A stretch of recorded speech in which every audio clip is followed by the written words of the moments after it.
All right, so we have gotten the go ahead. The technical team has worked out all the glitches, and we are ready to go. So officially, we are just starting. Officially, we are starting now.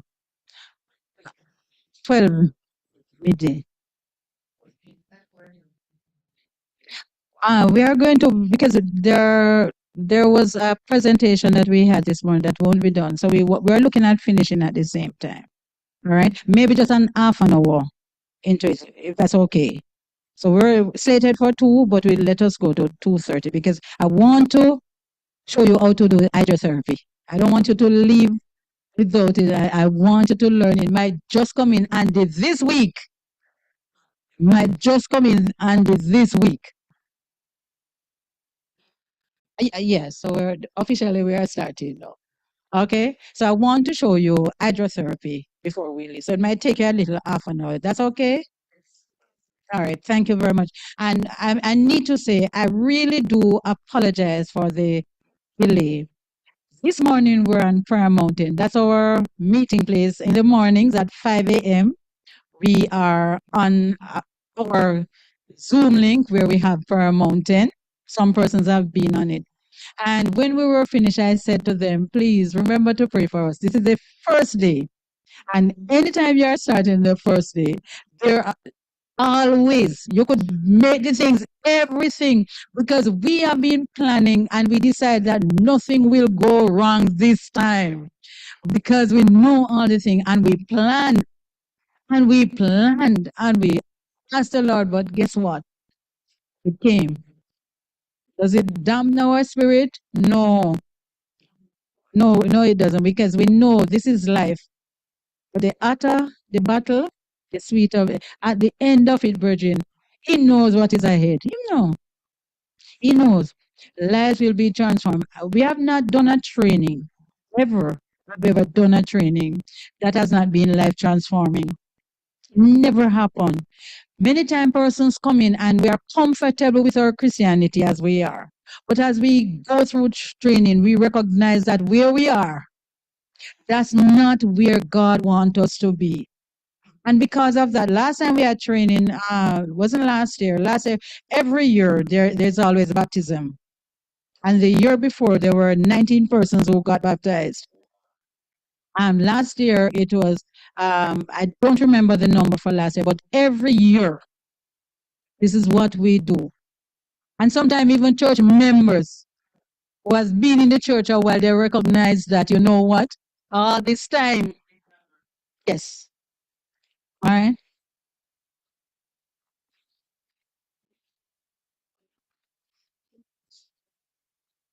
I Zoom people. All right. So so this is it. This is where we are. And I'm asking, just pray with us. Pray. But I know it will be worth it for you. That much I can tell you. It will be worth it after all. So at this time, I want to take the opportunity to say good morning to those on Zoom and do the formal introduction. All right. So my name is Joan Lamley. Right. I'm from the Clifton Seventh-day Adventist Church. All right. I presently serve as the Vice President for the Health Ministry Department, APA, in charge of medical missionary work. All right. And it is our delight. This is our first of this kind that we're having from that since the new administration.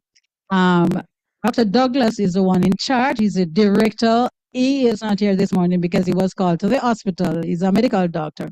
So he had to go to the hospital this morning and he sent his greeting and said he hopes that all will be well. He is making plans to be with us for next week. All right. Also, we have the president of the Adventist Health Professional Association with us. She's here and she will bring greeting on behalf of the department. She's Mrs. Karen Nelson. All right, and she's a nurse by profession. But she'll tell a little more of herself. Come, Sister Karen, and greet the brethren. All right. After that, I will introduce you to the rest of the team.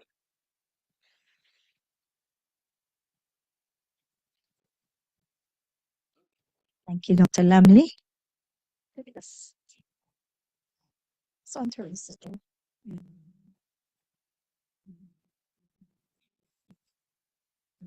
Greetings, greetings to you all. In the name of the mighty Savior, our soon coming King, right? Greeting to those who are inside of the room. Greetings to all of you on the Zoom land. Indeed, God's will. This is my tagline for the year 2024. God has been good to us, and we what? We should not and we must not complain. So the privilege is mine to be here today to share with us in such a it is really an important occasion, right? A lovely occasion. So the Lord has seen it fit to bring us together, participate in a training sessions that will enhance His work, right? And will bring people more closer to Him. So He will be more or less what? Glorified. And so for that, we are what? Happy. So on behalf of the Central Jamaica Conference of Seventh-day Adventists, I'm speaking of the president, Pastor Neville Barrett, and also our health director, Pastor Hemar Douglas, who we know is a medical doctor by profession, and on behalf of the Adventist health professionals from the Central Jamaica Conference, I say welcome and greetings, right? And on behalf of my teammate, who is the vice president, one of, it's two we have. So Dr. Lamley is one of the vice president leading out the medical missionaries aspect. And we do believe that, as she would have mentioned earlier, driving it, that we are the ones that are going to be closing the gap before Christ comes, right? The medical missionaries. I'm not sure if we have any of the extended group of any of the other executive members in house. Not really met them face to face yet, but I'm sure if you're here, I'd like to acknowledge you as well. All right, no. All right, so I just want to extend a big congratulations to Dr. Lamley. I call her CEO of Complete Healing, right? Yes, man, and her team for partnering with CJC and the Adventist Health Professionals to make this award a reality. And we see that there is really a crisis, right? So I like the theme or the topic for our training that says we will be doing course as it relates to health for crisis, gospel, medical, missionary training. And I'm a nurse by profession. I'm a public health nurse. I work in the Clarendon Health Department where I try to, reach persons both physically, socially, and also spiritually. I'm also an elder, one of the elders of the White Shop Seventh-day Adventist Church, all the way over there in where? Clarendon. Right. But my neighbor screen was actually cut in Kingston. Okay. So I'm a Kingstonian. However, I just want to say that I see this course is very, very important. I see how we are going to be impacting lives. As we know, there's a lot of medical issues on the ground. And as we know how God did it, how Jesus did it when he was here, he came as an example, right? And so he would have attended, as sister would say, to the needs of the people. And then before, he would do all of that. And once all their needs would have met, then he what? He bid them to come and what? Follow me. And so our attitude, our demeanor, our principles should be in a similar breath, where we are going to be extending ourselves, looking at, embracing the laws of health and all of those writings that Ellen G. White would have done as well, and Jesus' teachings regarding how we should approach health and looking at our well being and the well being of His people. And also, I want us to bear in mind that as we have been studying the quarterly for this past few weeks, we have been looking at the Bible, that gold standard. So we know that whatever we are doing should represent everything that the Bible represents, right? That is what comes out first, and that is what we should emulate. So I want to really, really lift my hat to the complete healing team and for CJC and Adventist health professionals are coming together to make this platform a reality. And so I stand to represent the team to say that, Dr. Lamley, we will not let you feel, you know, any way less or not proud of us, because we are going to be what? Producers, right? Rather than what? Consumers. We're going to be bearing fruits, right? And we're going to be taking care of God's what? Business. So to God, we are going to be what?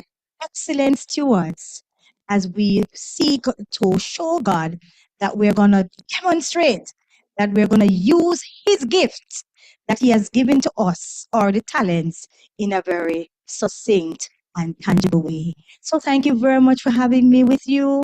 And I'll be with you every Sunday, because I'm also a participant in the course, because I want to be a medical missionary for Christ. Amen. So you too, please.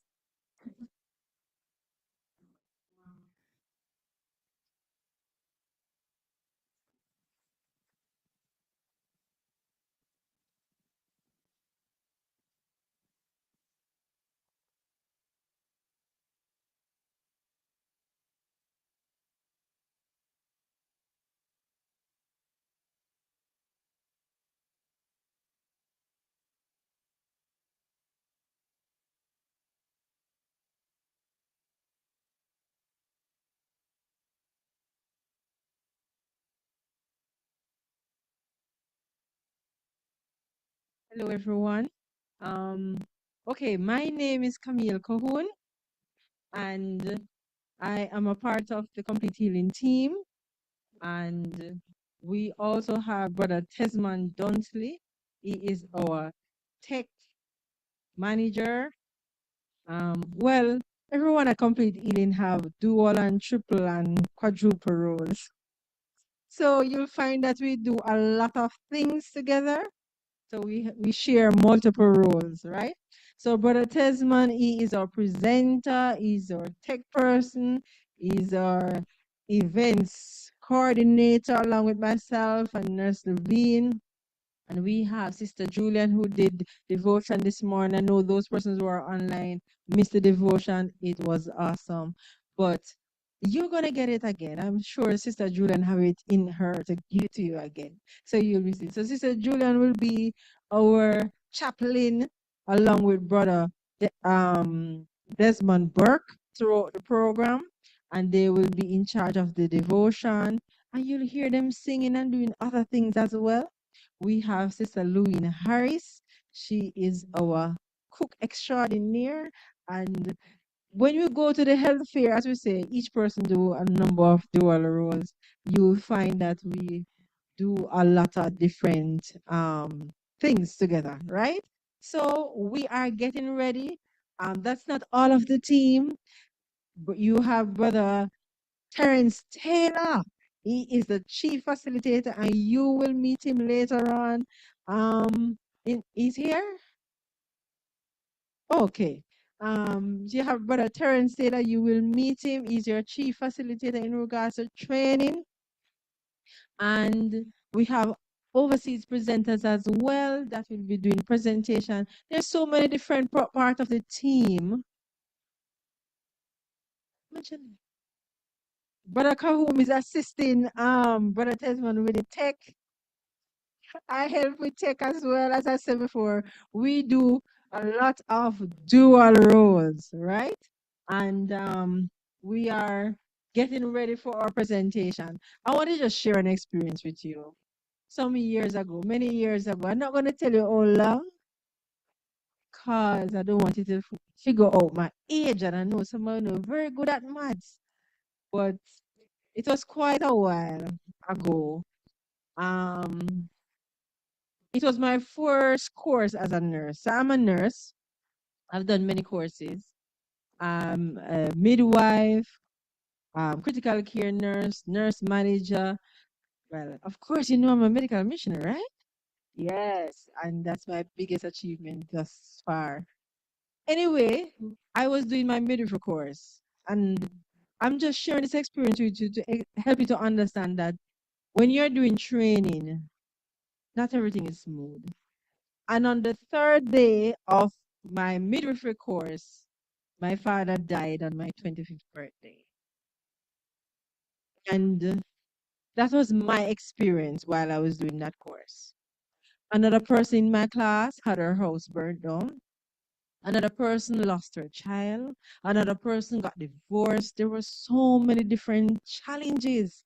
And those things happen to persons who are Christians.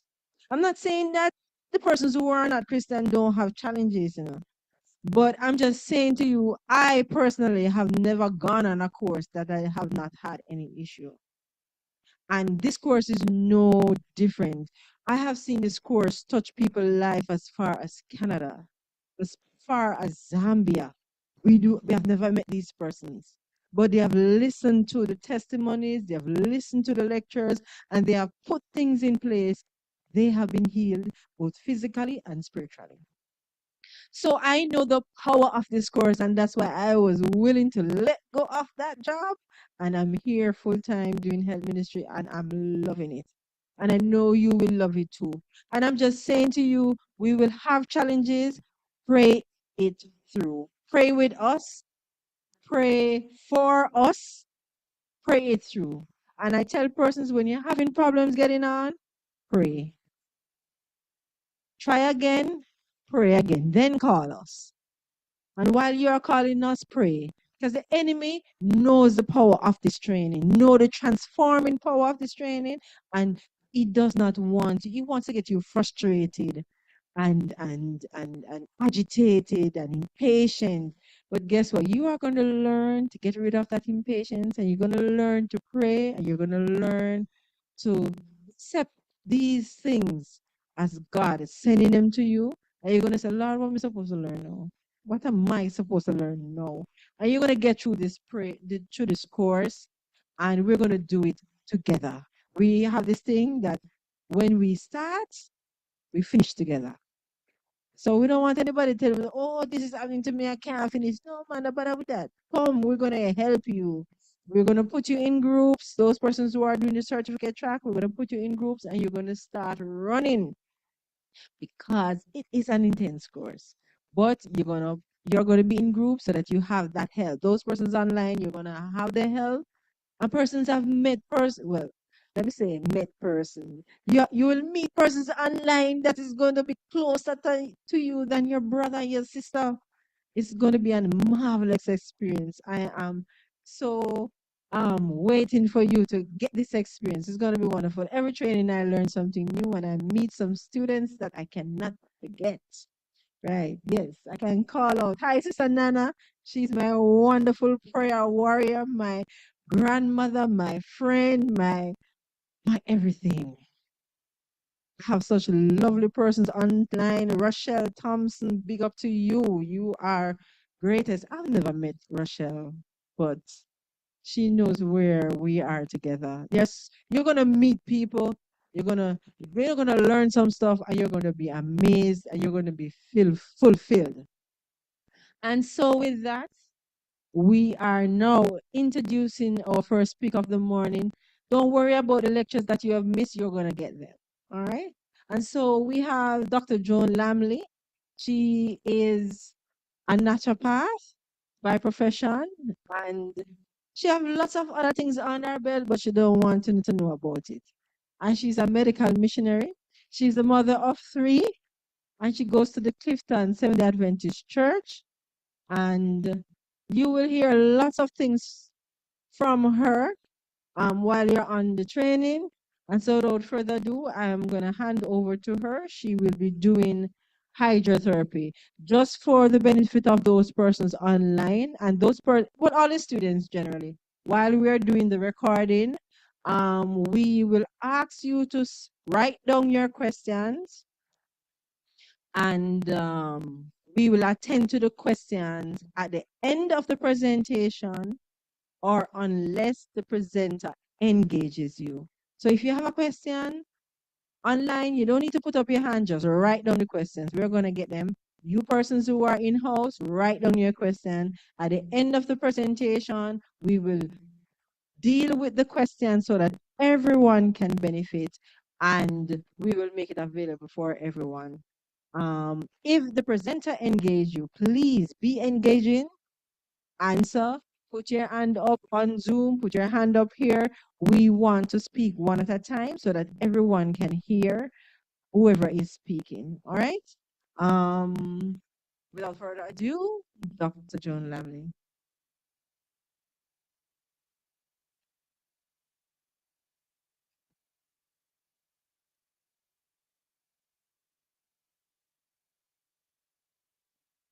All right, thank you. Thank you, nurse. And I know you have met the team of persons, some of who are here now. As time goes by, you will meet the rest of persons. And thanks for Sister Karen for her greetings. And for those of you who are here, I add my photo of welcome. I want to we want to try as much as possible to make your presentations be practical. And that was the reason why we chose to have in-house instead of just online, because you get the opportunity to work with it. So even the things that I will be doing, the demonstration, I will not be doing it. I will just be telling you what to do. So you will have to come and do the demonstrations. Okay? I will guide you along. And for most of the presentations, that's what will happen. The practicals, you will be the ones doing them. Okay? All right. So we are going to go into hydrotherapy. And I'm very much impressed to start with this because I know the power of water. We have seen what it has done many times. And if we can understand the healing property that it brings to us, it can transform our lives. So I wanted us to start with that one. Let us pray. Our loving Father in heaven, hallowed be your precious name. You are our God. You have made us into your likeness and in your image. You have put the healing balms around so that your children can be made whole. And as we look at this method of healing, water, we pray for a divine presence. Give us the wisdom that we need. May your students be blessed. May they understand. May the presentation be with clarity to your name's honor and glory. Please be with our devices as we do this. In Jesus' name, amen. All right. Does that mean I have to come up here all the time? All right, so one of the problem I have, can't keep still for very long. I can't keep still, honestly. It's not in me, all right? So now I'm being tortured that I have to stay here and move around. To God be the glory, great things he has done. So love is a world that he gave us his son, Brethren. Amen? Amen. No one come alive. All right? All right. All right. I can work with that. I can work with that. All right. So let us go into hydrotherapy. Let us understand what it is and what it can do for us.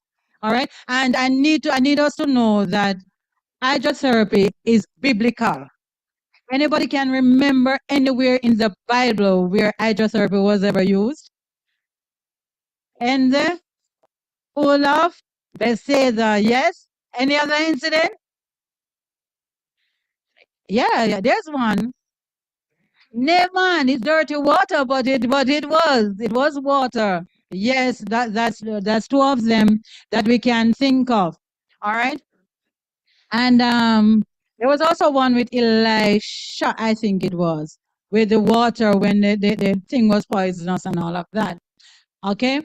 And there are other incidents of usage of water in hydrotherapy, it's just that we never take time to look at it. The one with Naaman was the one that got my attention first. And my thing is, when I read that the Lord sent him, the Lord's servant sent him into the dirty water, muddy, dirty water to bathe, it piqued my curiosity. And I wanted to know why mud. Yes, that was the first thing that came to my mind. Why mud? Every time I read the things in the Bible, I don't take them at face value. I think the Lord is just teaching us something, but you have to dig. You want you to dig deeper. Don't just be comfortable with what you're reading and pass it by. Like the pool, that time the pool become very agitated so that it was radioactive at that time and it brings healing. But they didn't know about that. All right. So anywhere you see that you go and you see they swirl in the water, that way that more oxygen is in there, it become alive and it is very good as therapy. All right. That's why you go to like those spas, yes, St. Thomas and Milk River and this place, right? The water become very active. Yes. Even thanks for that reminder also. It does something. Don't you feel that kind of connection with a person when you wash that person's foot? Yeah. When you wash that person's feet, you feel that it is like it does that. It gives you a kind of cleansing for yourself. You're the one washing the feet, and yet it gives you that kind of cleansing power. All right. And you who are feeling it, then you feel that renewing, that moment that little cold water touch your feet and you want to pull it back. Overseas, they don't give you cold water, they warm the water. Right? But here we are shocked with the water. And that is saying something to us. All right? It does that. Yes.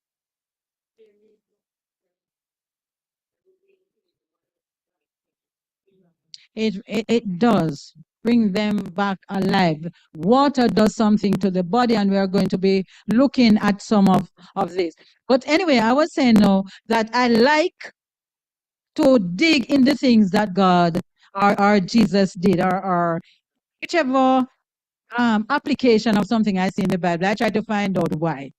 So when Isaiah was Ezekiah to sent to Ezekiah to use that fig for the healing of the boy. Remember that he had a tumor.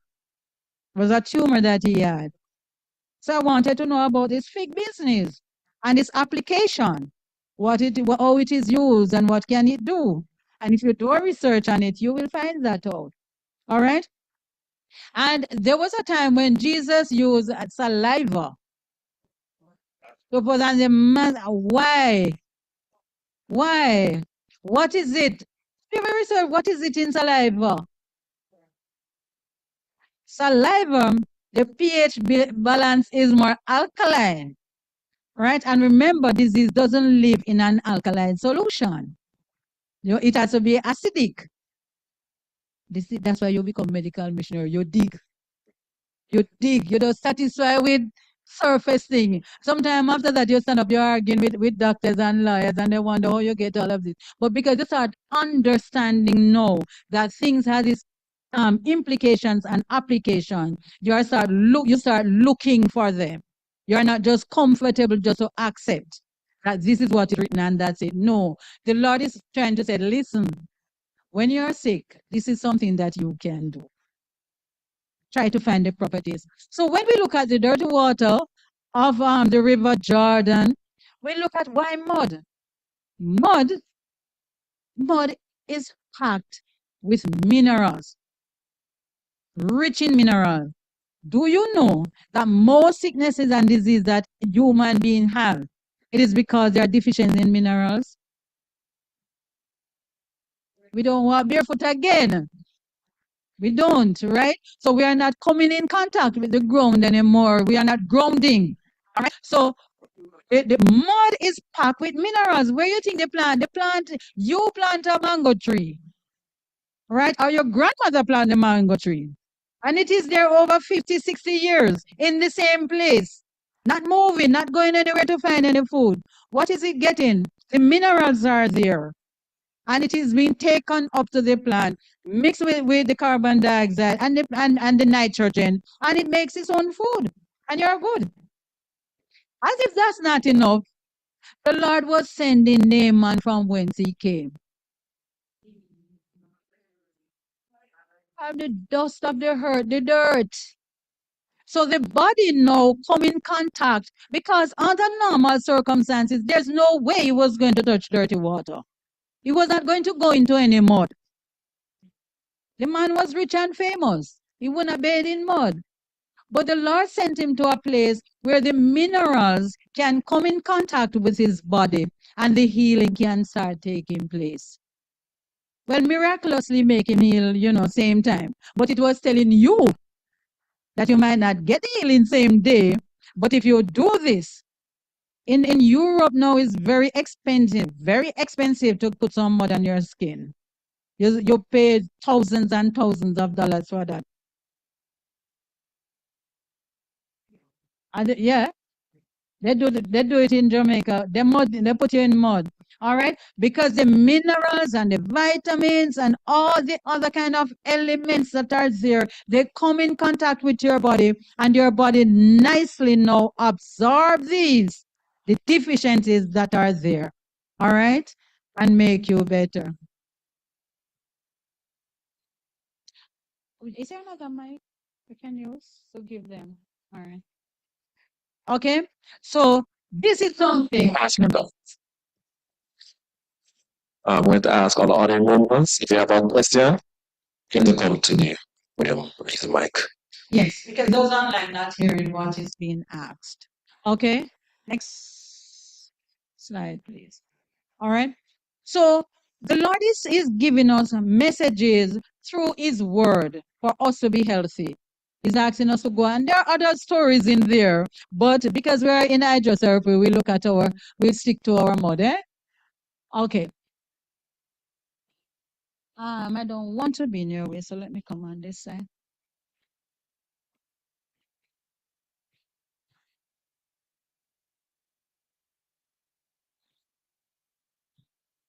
All right, so let us go. God's miracle do not always bear the outward semblance of miracles. So he didn't just say spake and it was done. All right, it might not be that. Often they are brought about in a way which looks like the natural course of events. When we pray for the sick, we also work for them. We answer our own prayers by using the remedies within our reach. Use the remedies. No, there's one remedy that God has given to man. And I don't think we even think twice about using it. And that is where he said that. Yes, I should look in the camera. All right. That is where he said that when you go in James, I think it is James 5. He said that when you go to visit the sick, is any sick among you, let him call for the elder of the church. Let him pray for him and doing what? What did he say you are to do? Anoint him with oil. I think that is a forgotten principle. Right? Most places, it doesn't happen anymore. Right? We don't practice that anointing with oil. But that is from God. And guess what, brethren? It is not only spiritual, it's physical also. When you anoint someone with oil, all right, I will show you when we're doing the hydrotherapy. What you're actually doing, the skin has little mouths, and you're sending this oil into the skin. Right. I like in the spirit of prophecy, she called them little mouths. Millions of little mouths, right? They are the pores. And it will go through and it start lubricating the skin. All right, start going into your bloodstream and send, and most time, especially olive oil, castor oil, coconut oil, they are so rich in vitamin E. And as I said, most sickness come because of deficiencies. So most of our clients, when they come to us, well, if they're not too weak, we detox them because sometimes the body is too clogged and need to be cleansed. So we will clean them out and then we replenish the body with vitamins and minerals. All right, we give them this, and sometimes it doesn't even take long. Doesn't take long for them to start feeling better. All right, we answer by using the remedies we do know with water. Listen to this. This is a second selected message too. All right, it said that water wisely applied is a most powerful remedy. As it is used intelligently, favorable results are seen. God has given us intelligence and He desires us to make the most of His health giving blessings. We are intelligent. I think it was yesterday I read something in the paper and I look at the wonders of God. It said that there was an ape, what they call orangutan, orangutan. Yes, that one. He was in a fight, a battle with another one, and he had a nasty gash on his face, and it was wide open. And what the scientists noticed about him, is that he went into the bush, got a certain kind of herb, and he chewed up the herb and put it on the where the gash was, where the cut was. And they say within a few days it was healed. Now they are going now to they started researching the herb and they were finding out the healing properties of that herb. The Lord told this creature what to do. Because the Bible tells us something. It said nature obeys God except man. So the animal took it up. You know what he did? What did he make? A poultice. He made a poultice and used it and get better. What they would have done to him? Carry him inside of a lab, carry him to the vet, give him some injection, put him to sleep, swap the thing, leave him back out there, maybe get infection, then taking him back in, cleaning it and all kind of thing. But no, he went to the bush, found the herb that he's supposed to use it, and he was better. Next slide.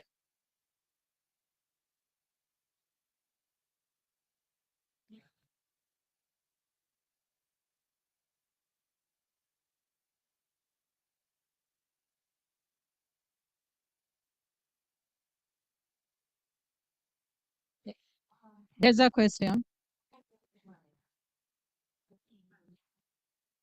Is it? Or if we could put it over on that screen instead. Uh, I could ask him. If I set here, you can see it. All right, that is fine. All right. All right. Thank you. All right. So it says there are many ways in which water can be applied to relieve pain and to check diseases. All right. All should become intelligent in its use of simple home treatments. All right. Learn how to use water. If you don't have anything at all in your house to help you with any sickness, water is your go-to. Water is your go-to. All right.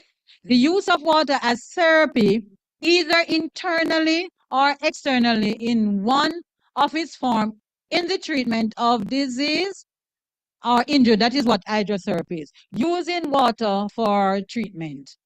That's hydrotherapy. All right. Using it. It can be internal and it can be external. All right. If you see someone has a headache, do you know you can just take water? All right. And just stop it for it. persons or drink it. Sip it, right? You have pain. I remember one young man, he had pain in his jaw because he had done something with his teeth, and it was a water. Just use the water and it consistently until it quiet itself. You have babies that having this gripe and thing. Use water. You don't need to go give them no gripe. What you call it? Gripe mixture. What is in gripe mixture? Alcohol. Oh, Father. All right. Use water. It is a better treatment. The use of water in treatment of disease is as old as the practice of medicine. As early as 450 BC, it was used extensively in Roman baths. All right. So they used to use it, and especially for the soldiers when they came back from war and they were sore in the joints.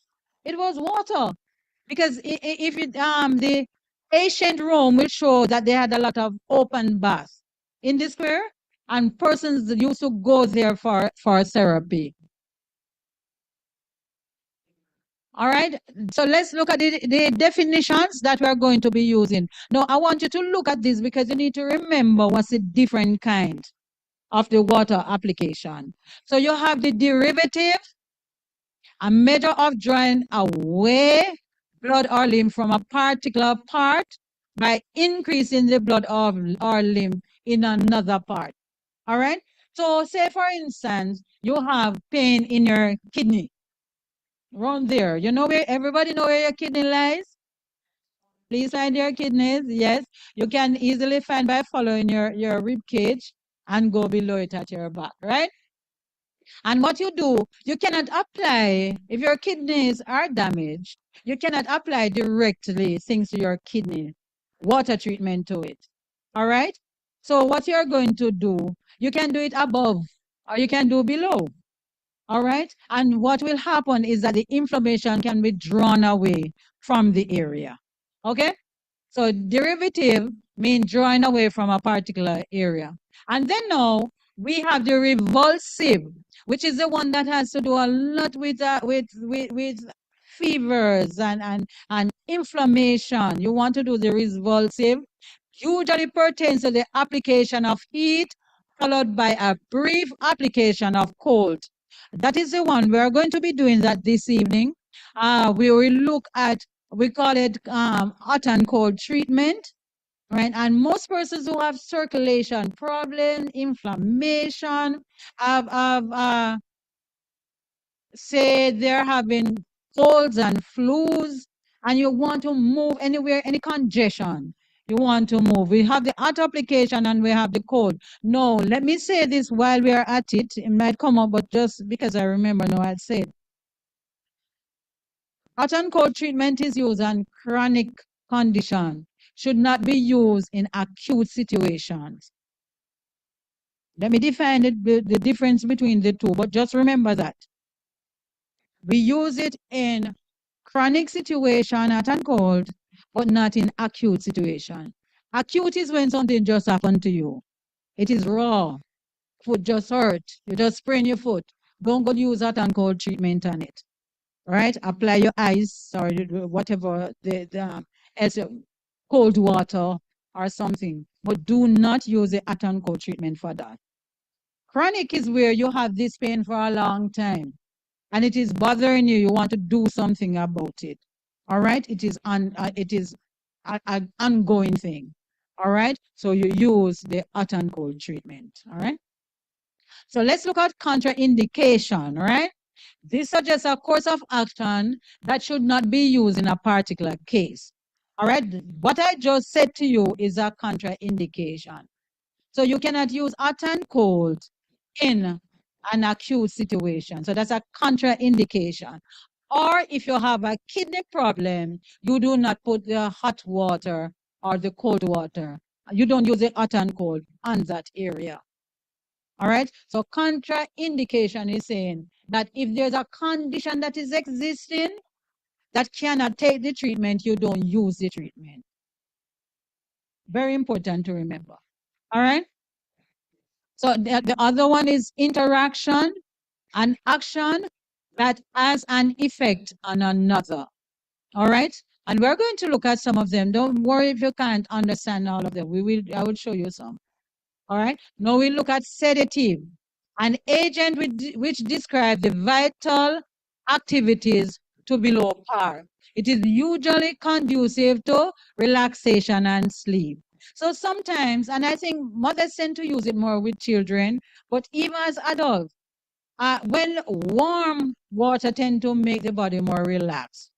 All right. Why? Because it expands. Water expands. All right. Well, hot water expands the blood vessels. The mic, please. We have to use up the mic because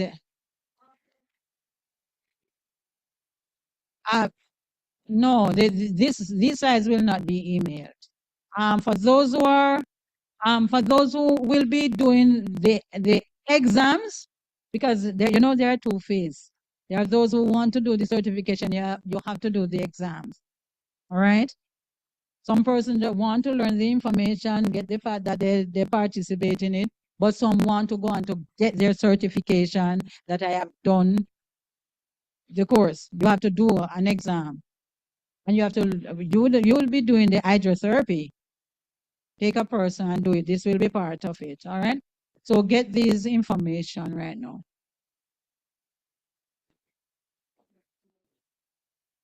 Yeah, we can look back at some things. All right.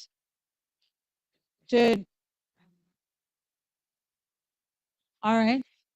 Okay, let's look at some more. Let's get some more. All right, stimulant.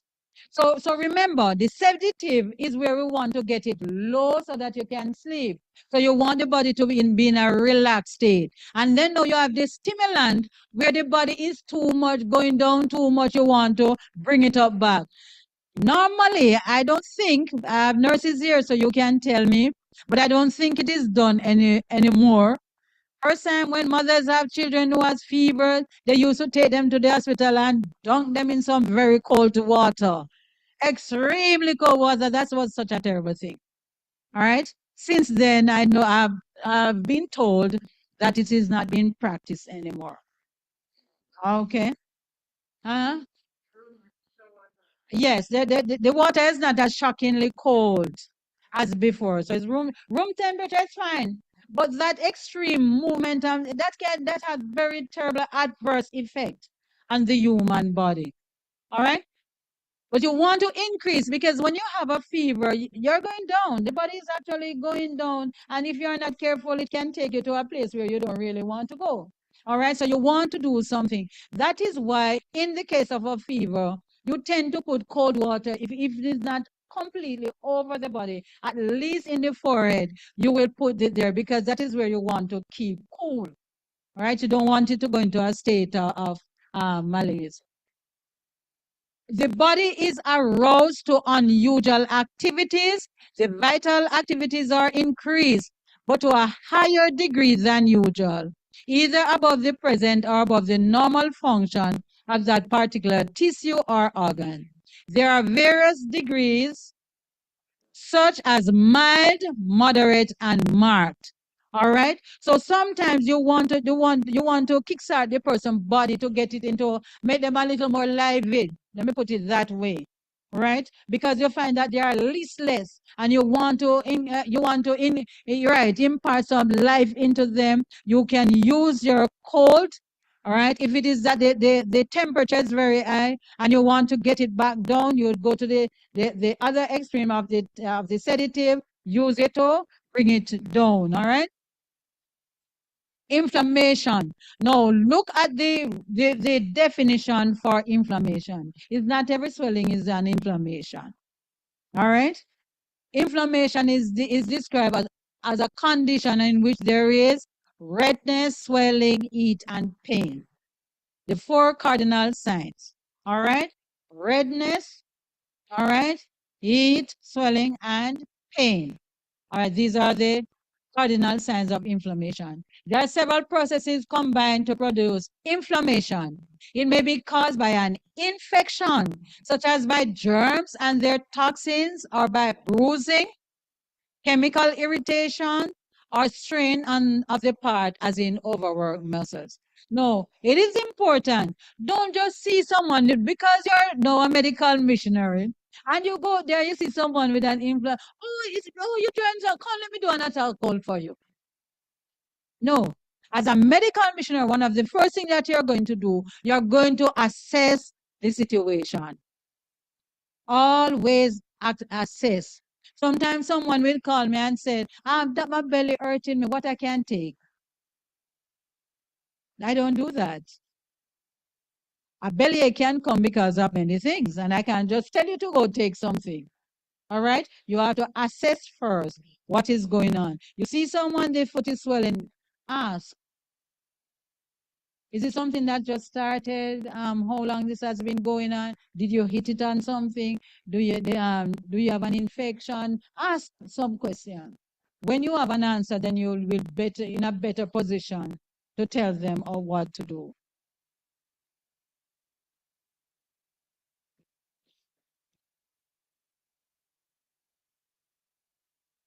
Eat, all right? So next slide. All right. Eat. So look at it. Let's come. It tends to collect the inflammation into a pus pocket when applied. Do you remember when we were small and somebody have a boil? Remember what Mama used to do? They warm up some castor oil, put it on it, and put a pepper leaf over it. Eventually, what happened? It come right on top and burst. Okay? Yes. You know if it is. Oh, of course they were. They were. You know, a lot of things scientifically they did not know, but they had it. They had oral tradition. One of the most beautiful, best oil that you can use for any form of inflammation is castor oil. One of the best that you could ever apply to the body is castor oil.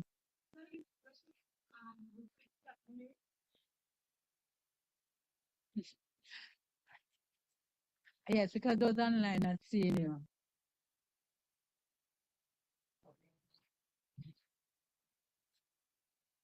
Yes, stand right in front of the camera. Let those there can see you too and hear what you're saying. Yes, go ahead.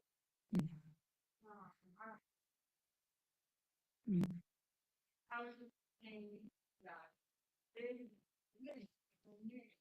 Mm.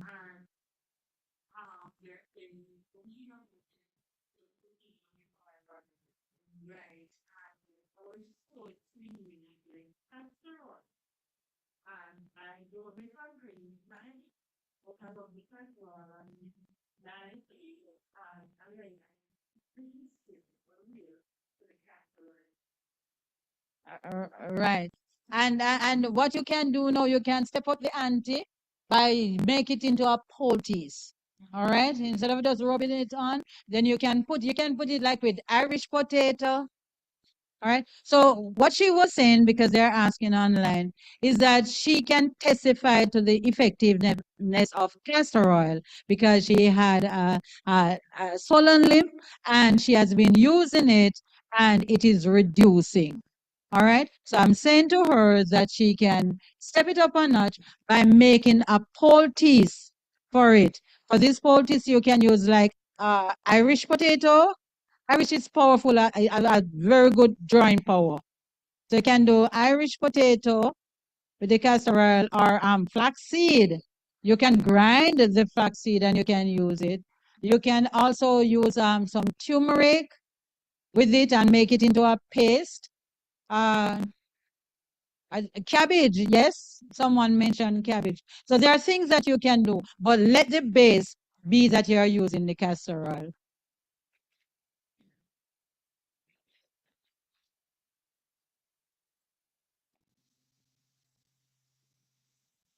Yes, good afternoon, everyone. When using the castor oil, as we were younger, we were told that black castor oil is the best. but it's not really it's not true. Cold press is the best. The castor oil is not black.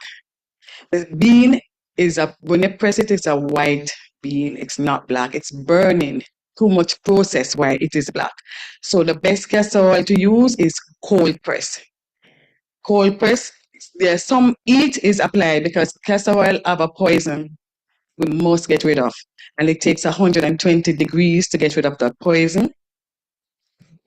120 degrees to get rid of the poison. It must be boiled. If you're going to boil it, there is a process that you don't put it through roasting and boiling. You have a machine that it goes through with a heat of 120 degrees. When heat is applied, too much heat is applied to anything, it removes some of the element, the good elements. So we were learned that castor oil, black is the best. It is not the best. You lose a lot of the good elements from it. So we have to unlearn those things. Cold press is the best. Great, thank you. All right. So it said heat tends to collect the inflammation into a pus pocket when applied. All right. If the body resources are so stimulated that the inflammation is reduced or scattered without collecting pus into an abscess, there will be less tissue destruction. Pus is formed from, look at the things that is in your body. If you don't get this out, dead tissue products, edema fluid, white blood cells, and sometimes even germs. Can you imagine that circulating in your body year in and year out? How can we not be sick? All right? See all of these things. So it is a body, and this is something I want to remind us of. The body loves you. I love you very much. It is not its desire that you should die. So anything you see it is doing it because you want to keep you alive. So what it does, it takes all of these things that would have been all over your body and it collected it in one part and concentrated and trying to find a way how to get rid of it. It is telling you that something is wrong and it is saying do something about it. The older people got it right. They got it right because instead of all of that poison being disseminated back into you, it came right there. Let me put it like this. Boils, tumors, fibroids, cysts. Did I leave out any? Any of these kind of things. You get the idea. They all do the same work. It's just a matter of the intensity of what is happening inside of you will determine what it plays out itself into. You understand what I'm saying? So it can be so intense that it forms into hard tissues, start destroying the cells, and we end up with the tumors. Right? It can be that there's so much waste in your body that it forms into a cyst because it's a lot. Polyps is another one. Yes, polyps. All right. So it is the body's way of collecting. So these things that you see, these tumors, I just put all of them under the heading of tumors. They are garbage collectors because we have deliberately been trying to kill ourselves day in and day out. By the way we eat, by the things we drink, by the things we wear, by the things we put on our skin, by the things we put in our hair. What else what did I leave out? By the thing we put over our eyes, by the thing we put on our nails, by the thing we all of these things, all of these accumulation of things, they're seeping into your bloodstream and the body that which God has designed that you should have at least 70 years. At least 70. It is happening. So the poor little body has been trying desperately to collect all of these things. And sometimes we end up with infection and the body doesn't want the infection to be all over. So collect it nicely. When you hear, oh, we have cancer, we think, no, oh, it is our descendants. It is not a descendant. What is a descendant? It's how we start treating it. Right? It's how we have been treating the body. All right. So what we should do is now try to find an avenue in which the body can empty itself. First thing, there's a statement. Tell I like to recite things. There's a statement that said, in the case of sickness, the cause must be ascertained. Wrong habits must be corrected. Healthful habits must be changed. Nature must be assisted in her effort. Right? And then he tell you something and said, nature's nature's method of healing is gradual. And to the impatient, it seems slow. All right? The care and attention that it needs for healing, all right? It calls for, I'm missing that one, all right? Attention. That much I remember, right? But what it is saying, I'm missing it right now. But what it is saying to us is that it takes attention to get better. It takes time, patience, attention. Don't, it said, when the system have become overburdened by overwork, overeat, or other abnormalities, do not try to change this difficulty by adding a burden of poisonous medicine. So most time we get sick and we don't try to do anything about the sickness, except that we get something now to mask all of that which is happening to us. You understand?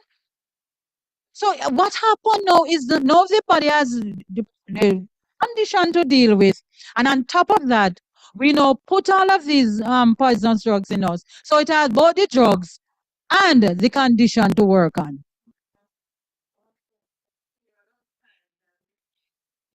To damage the body. I remember we had a gentleman in Mandeville. He has a stomach problem, and he said that he has it for about 20 years. So when he came to see us, his stomach was just doing him so badly. He was in so much pain. I said, okay, let me give you some activated charcoal. And we made it there at the store and we gave it to him. And he had that. I said, okay, when you go home, take another dosage of it because of the pain. He wasn't taking any medication because they didn't know what else to give him. It's 20 years. All the drugs had failed him. The gentleman, when he went home, he called me. I said, but Dr. Lamley, how this thing don't work, man? I said, what thing? The thing you gave me at the store. It's not working because I'm still having the pain. So I said, sir, how long was it you said you have this sickness again? 20 years. I said, how much of the dosage you took again of what no, of the medication that you got? Holy, it didn't work. How much of dosage of charcoal did you take again? 1. You understand? So many times you'll find persons expecting, because sometimes, you take the drug and you don't feel the thing at the moment. Does it mean that you get better? No. It is still there. It's just hiding it there. Right? So drugs have its place, because sometimes things happen to you. You need a quick fix. For the moment, sometimes persons are in such excruciating pain, they need to get something at that moment, right? But you have to now look back in your life and find out what is making me sick. Reason from cause. It is in Proverbs 26. It says that the curse causeless shall not come. Disease never come without a cause. All right, let's go back. All right. So the pus, if it go back into us, next 2 slides. If it goes back into us, it will make us even worse. Anytime pus collects, it is best to drain the pus from the tissue to promote quick healing. That's why have you ever seen someone with breast cancer and you put a poultice on it? even if the breast, say the breast was not swollen or anything, it's just there inside, and you start using a poultice, do you know that it bring it to a head? Yes, it will make it start leaking, draining that poison from the body. If the pus is not drained, what will happen to it? It will reabsorb into the circulation, which is a slow process of healing. So you want to get out that poison from your system as quickly as possible. All right? Yeah, if you when you do the poultice, you'll find that it start leaking. And it will reach that time where you see, like when you look on a ball, you see that head come on it, and you can just take something and just take it off, and you see a hole in it. Yes, that's the same thing. Okay? Vasoconstriction, an agent that causes the diameter of the blood vessel to get smaller. So constrict vaso, all right, the blood vessel, they get smaller. And this is used in strain ankle to prevent blood congestion that cause pain. So what did I say? If you have a strain, what shouldn't we do and what should we do? Hot and cold should not be used. What we should have applied there? Right, or very cold water with a work, right? Vasodilator, an agent that causes the diameter of the blood vessel to get larger. And that's what is the beauty of hydrotherapy. No, when you have circulation problem, the blood becomes very stagnant in the area, especially if it's your lower limb. So you're going to find that after a time, the foot starts getting dark. You understand? And start feeling numb because the blood, fresh blood is not going down there. The circulation is hindered. Now, what do you do? This is where now you do the hot and cold. You know what? These two words become applicable right there. So when you apply the hot water, what is caused to happen? What happens when you use the hot? It opens it. And when it opens, what is going to happen? Blood is going to rush there. And then you automatically, after 3 minutes, you are going to use the cold water and you do what it does. All right. And then after that, you're going to put it in the hot again. So it's going to do what? So you're going to be now doing now open and close. So blood movement is taking place.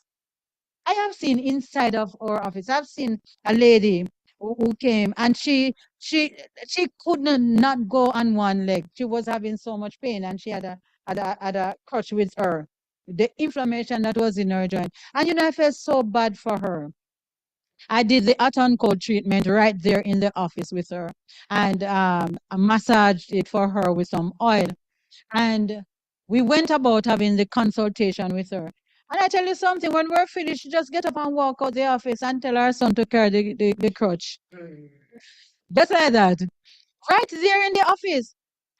Recently, we had a young lady, when she came into the office, she could not see. Her eyes were hurting so badly and they were running water. All right?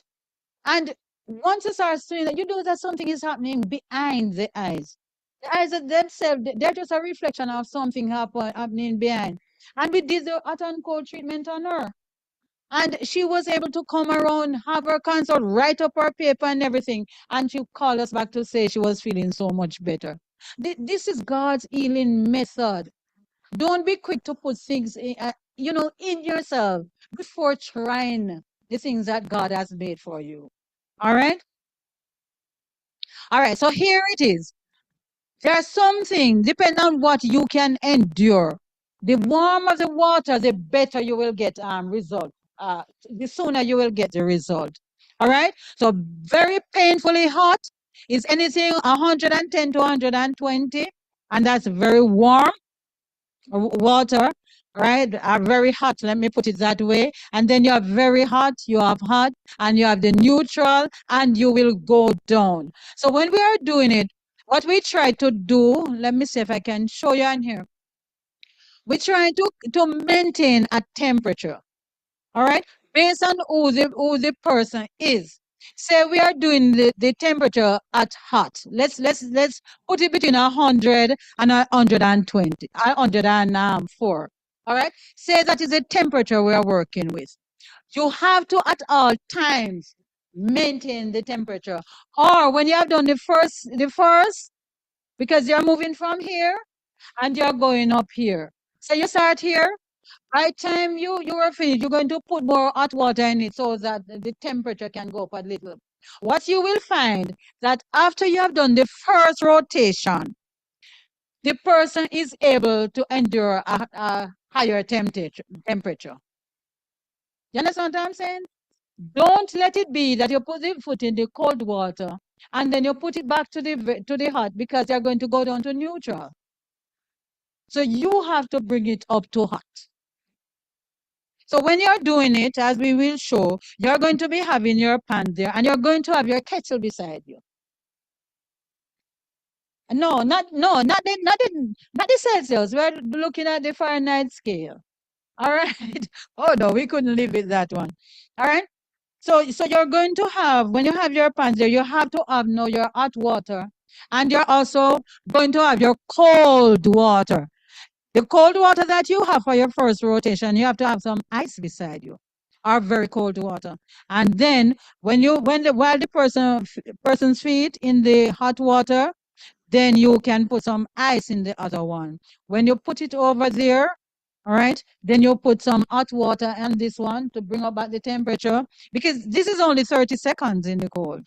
All right, so you're going to put back the feet in there. All right, while it's there for the 3 minutes, you just add back some ice in this. Maintain your temperature or go above the one you started with.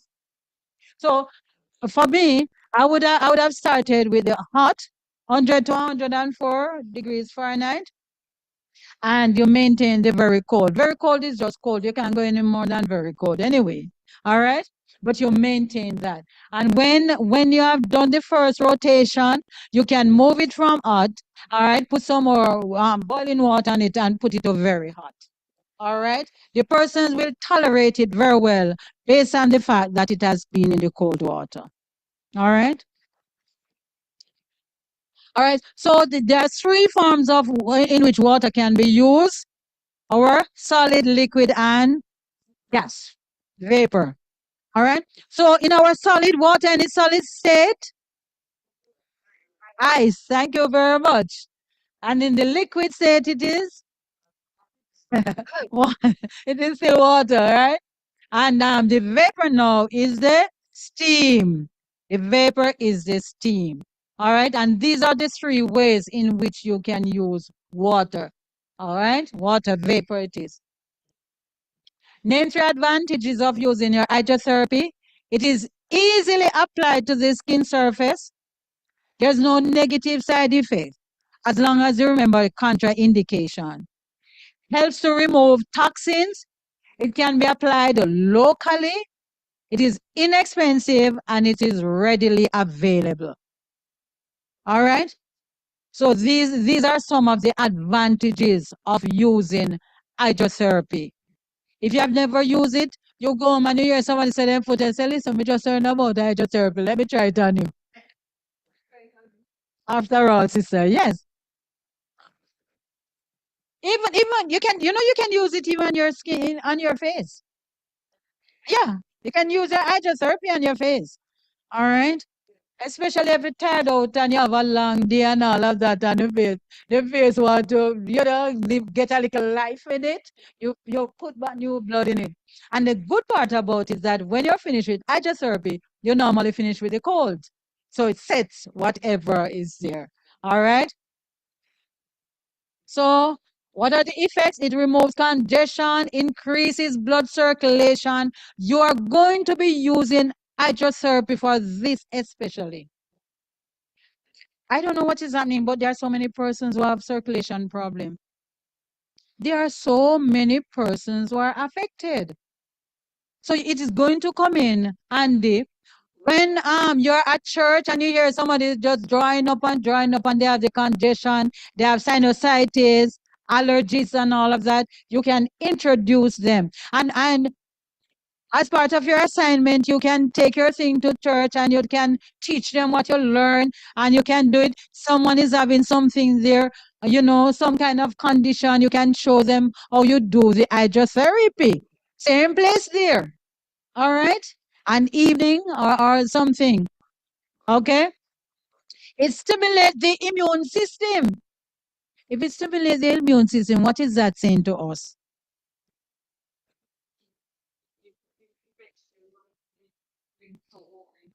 Right.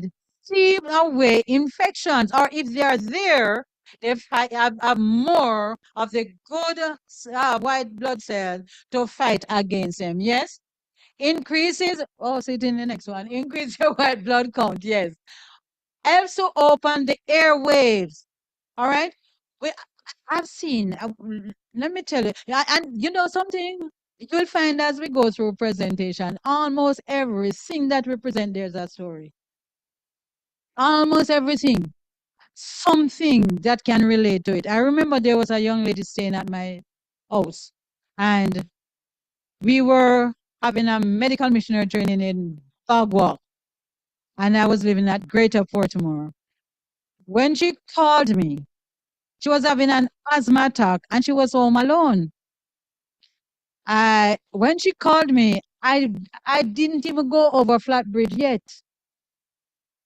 And she called me and she was panicking because whenever it happened, she has to rush to the hospital. No, she's alone. So she's panicking and I couldn't even hear what she was saying. So I had to calm her down. First, we have to go through the calming motion and said, listen, if I'm going to help you, you have to speak slowly so that I can understand what you're saying. So she calmed herself and, she told me what is happening. So I said, can you move? She said, yes. Right. She was more panicky than the attack, I believe. Yeah. I said, can you go to the kitchen? Yes, she can. I said, breathe. Breathe while you're doing. Take a measured breath. Deliberately breathe. Because most times when persons having an attack, they're so panicky that they breathe short and they're not getting any oxygen deep down. She said, yes. I said, okay. Put on the kettle with some water. Can you do that? Yes. And I was just talking with her. I said, listen, get the basin, look in the fridge, you see onion, garlic. Can you cut them? She said, yes. And we go through the process. I said, by the time she find the basin, put in the peppermint oil and the eucalyptus and the onion and garlic. The kettle was boiling. I could hear it whistling. I said, okay, can you take it and throw the water there? Yes. I said, okay, put your head over it now and cover yourself and breathe deeply. All right. And I walk. I said, "Are you breathing deeply?" She said, "But I said, no, no, no, no. When she started getting hurried, I know that she can't breathe properly. There's not enough oxygen going on. I said, breathe. And as soon as she started breathing, she started coughing. But that I was glad. That it was, she said, but I'm going to cough. So I said, that is good. That's what I want to happen. The more you cough, the more oxygen will be going in. So she started coughing, and I'm saying to her, breathe, breathe, take in another one. And she's taking it in. And I said, all right, continue doing that. If you have any more problem, just call me. So I eventually reach home. It's going to take me at least half an hour. All right, I tried to drive as fast as I could. It took me about half an hour to reach home. When I reached, and went inside, the girl didn't even know I came in. She was asleep like a baby. She did not know I was there until next morning. I checked her just to make sure she's all right. She could not believe.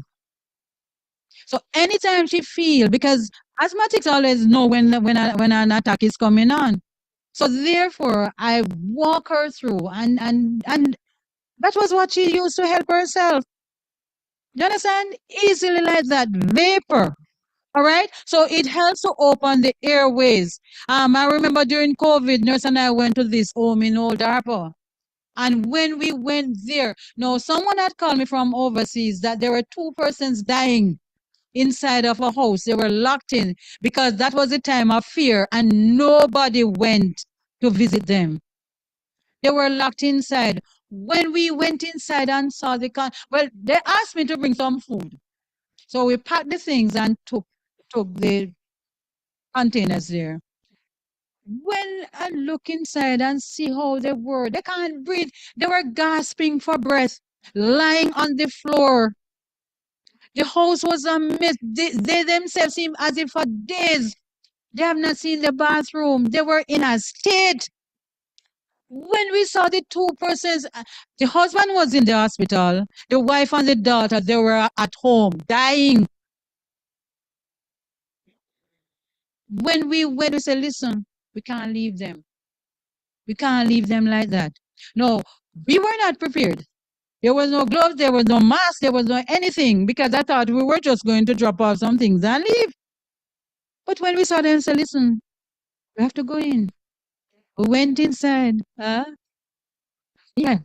Oh, we pray hard. Yeah. We went inside and we had to clean up. We have to prepare things. We have to do the steam. We had to do a whole lot. We reached about I think it was like 11 or somewhere there, and we did not leave until after 5. But by the time we were leaving, they were with us on the veranda.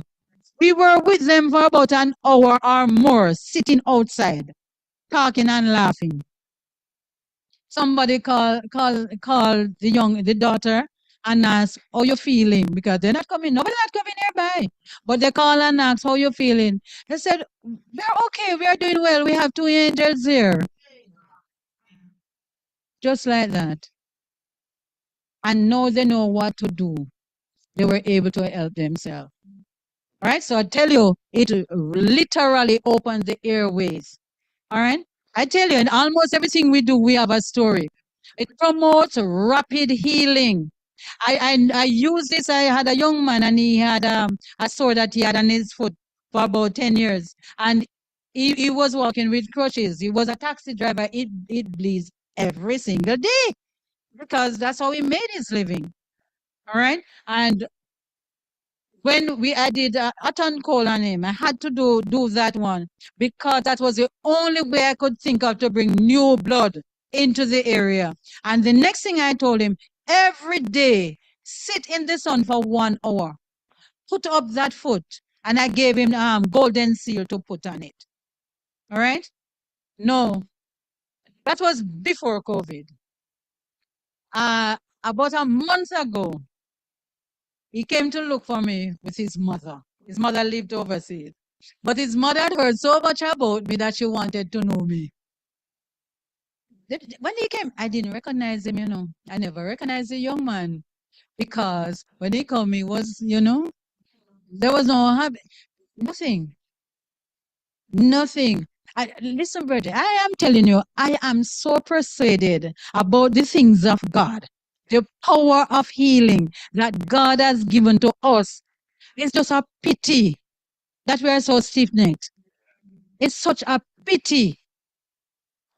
It's such a pity if we have been doing this. The world would be coming and say, let me go check the Adventists, then what I must do. They would have been coming. Oh, I tell you. All right. And it imparts a sense of well-being.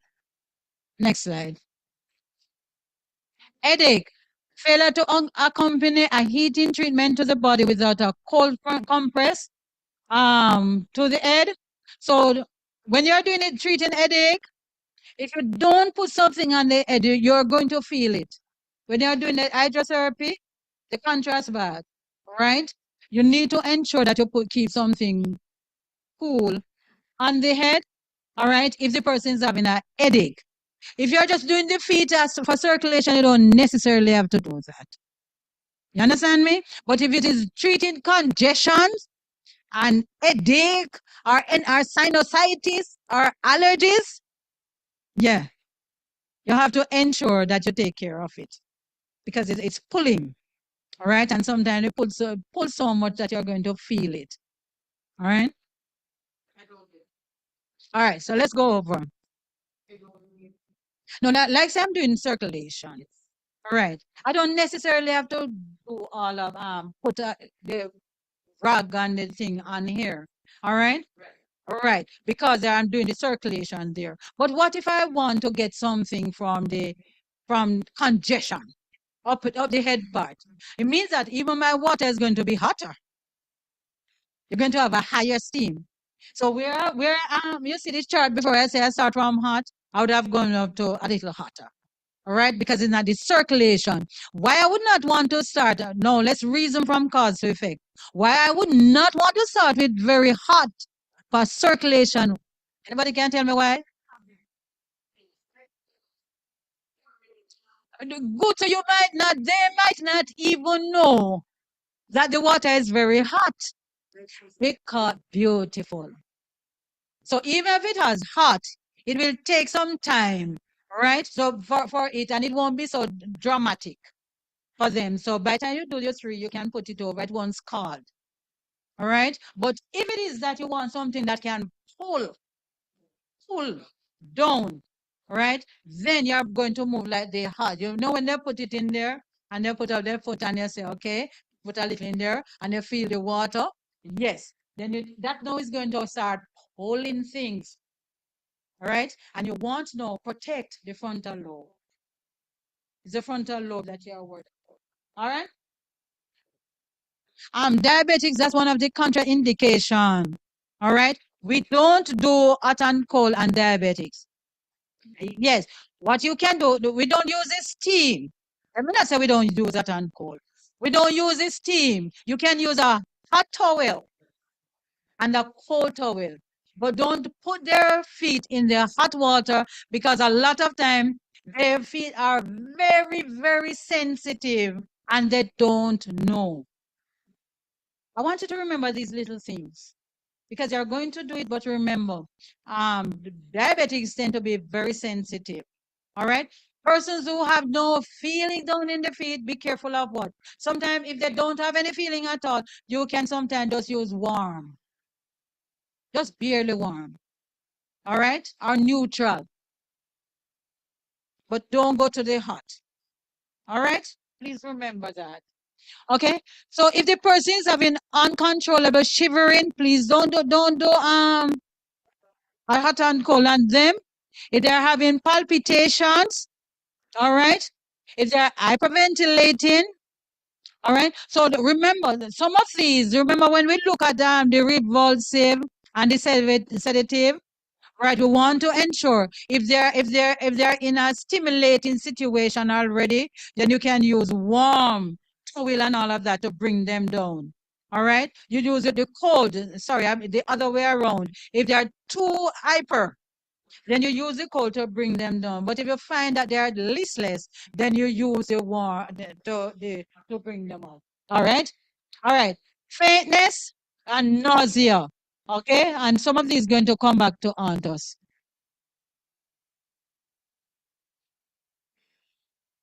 All, listen, all gospel workers should know how to give simple treatments that do so much to relieve pain and what it does. These simple things remove disease, they literally move diseases.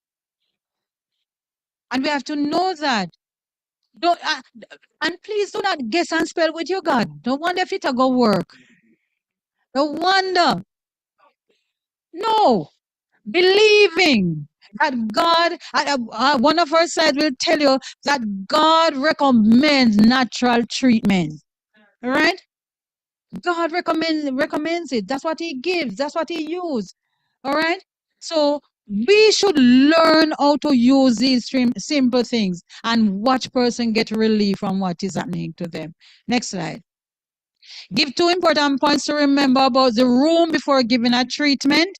So if you're going to be doing a treatment, there are different kinds of treatment I'll show you. Look at how your room is set up. For demonstration purposes, we might not have it here, but bear these in mind. Keep treatment room warm and free from draft. In other words, don't have the window open and the door open or AC on and the people, right? Keep bright light out. So don't have very bright lights to do your treatment. Okay? Keep the room quiet. No loud boogie wagga, no your phone ringing all the time. Don't sing it, don't have some big music playing. I'm yours, Lord, everything I've got. And no, it doesn't do well for the heart during a treatment time. Okay? Wash your hands frequently. to avoid passing on infections.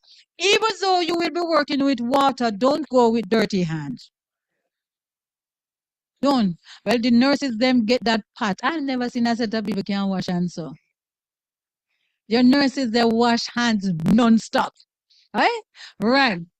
So it is very important because sometimes they might have something. There might be something on them, right? Or your hand can just touch maybe the eye or something, and you can transmit disease to these people. So be careful of doing that. I can have another slide. This. Plan ahead for the treatment and of all your tools on site. So plan what you're going to do before you do it. Have everything ready. Know the diagnosis of the patient. Know who you're treating before you treat them. So what you would have done with a diabetic is not the same that you'd have done for a person who is not diabetic. Keep the patient modest. Keep the patient covered. You don't expose the person. Even if you're doing a full body hydrotherapy treatment, you're going to have something to rest over them and cover some of their body parts. Only expose what you're working on. All right? Because one of the reasons is that people are going to feel uncomfortable. And if they are uncomfortable, it's going to affect their healing. All right? And another thing is the exposure itself, right? Kind of move their mindset from what you are doing. Okay? Do not leave patient unattended. So I can put your foot in the water, and because you're going to sit in there for 3 minutes, I can go and do something and check off 3 minutes and come back to you. No. Once you're treating a client, please stay with them because things can happen. When you're doing the treatment, persons can hyperventilate that time, right? Other things can happen. Do not leave them unattended. All right. Monitor the reactions of the patient. Look how they're reacting to the thing. If they're not comfortable with it, it doesn't make sense to do it. They are the choice. Must have the choice in what is happening. And please, I have gone to do massages, and the person just go and they just start doing things. No, talk. Tell me what you're going to do. It's my body. I need to know what is being done. All right? It's good to know. Explain step by step the procedure as you go along. It will put the person more at ease when you do that. All right? Never talk to the patient about their sickness while treating them. I mean, no say you have diabetes, me know, diabetes is a terrible disease. Me know woman, when them have it, them have to cut off their food. You don't, no, you can't do that. Then how you end up with that money? Look, you used to eat only sugar, right? No, you can't do that to the person. You, while you're treating them, if you want to give them additional help, wait until after some other time, but that is not the right time to do that. Do not talk to others about the condition of the patient in their presence. Right? You can't do that. They said, oh, our foot, somebody come, maybe one of your colleagues, and say, our foot say, yeah, man, she have diabetes. Say sometimes when you have diabetes, your foot can't swell. You're stripping the person of dignity. No, the person came to you and you're doing something that's between you and the person. Okay? Keep positive and cheerful. If you don't have that good medicine in your heart, how are you going to give it? You can't be treating person and you look like, somebody sentence you to life imprisonment or something. No, you must be cheerful. You're not going to be laughing and all of that as if no, but you must be pleasant. The person must be comfortable in your presence. The person must be able to trust themselves into your hand because they see that you care about them. All right? But when the person is grumpy, grumpy people get people tense. I personally don't like to be around grumpers. All right? Because when they're there, they tend to draw that energy, and you have to try very hard to see if you can get a smile out of them. And sometime by the time you're finished, you are so tired. You are tired. All right. Give 3 points you need to consider about the patient before you start the treatment. All right. When does the patient eat? Give at least 1 hour after meal to prevent any form of indigestion. When did patient exercise? Wait for normal heart rate to return, right? And then give 10 minutes more, just to be on the safe side. Always insist the patient rest 30 minutes after the therapy to complete the treatment. All right? Don't just finish with the person, just sorry them. All right, we finish with you can go on. Relax a little. All right? Talk with the person. Pray with the person. Just be there. Patient. Yes. So let the patient know, listen, you need to rest a little before you go. Patient must be warm to start. All right. So if the person say coming out of the AC now and you're going to do an hydrotherapy treatment on this person, don't just go and just start your hot and cold or whatever treatment. Give the body a little time to come back down to room temperature. All right. Remember that. The patient is always right. You think it was a customer, didn't you? The patient is always right. If they say the temperature is too hot or cold, make the adjustment. Don't say, what you mean it's hot? We feel it and it is all right. It's that you getting the treatment done. All right? They say it's hot, it is hot. All right? Do something about it. Help this person. Because if they find that you're not in their corner, they will not trust you or want you to do anything with them. And they'll just can't wait to get out of your presence. So the treatment itself would have been kind of null and void. All right?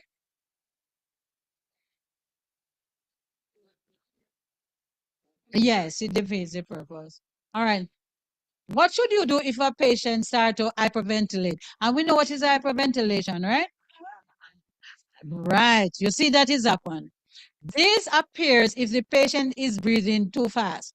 Put a paper bag over the face or over the mouth of the patient to breathe into it until he or she feels okay. So, in other words, what you're going to do, so you notice that having a paper bag is part of your preparation. Don't leave the poor person hyperventilating there and say, all right, stay there. I'm going to find one paper bag and come back. Put everything, even you might not use everything that you have, but have everything you might need. All right. If you notice a patient is experiencing dizziness, faintness, or weakness, what could be the cause? What would you do? All right. Beautiful. Hmm. It can be. All right. So you get an A for that one. The blood pressure may be dropping. All right. Or it might have dropped. So you check the blood pressure. If the blood pressure is lower than 80/60, stop the treatment, elevate feed, and give water with a little salt in it. You understand? Electrolytes. You put back some of the electrolytes in the body. Just put a little sea salt. If you don't see, don't say, boy, I'm gonna give her a little sea salt. But me not have any. All me have is pure little white salt. Just put a little in there. All right?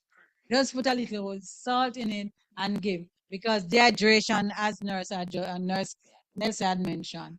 Okay? Let's go. Name 3 general effects of heat on the human body. What it does?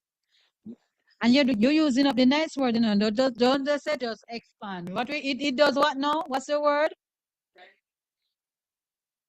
It's blood we're talking about. So it is vasodilation. Yes, start open.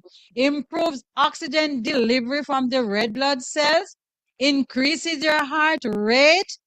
All right. Increases respiratory rate. Increases your body temperature.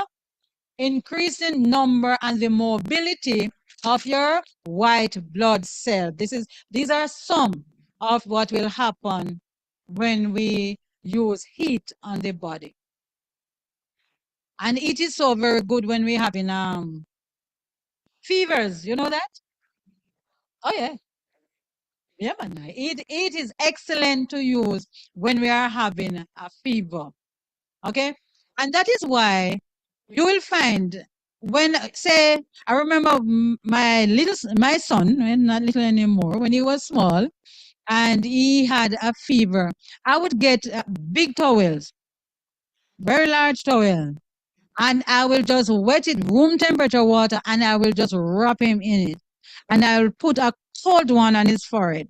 And I will just hold him until that fever break. Sometimes it takes me all night.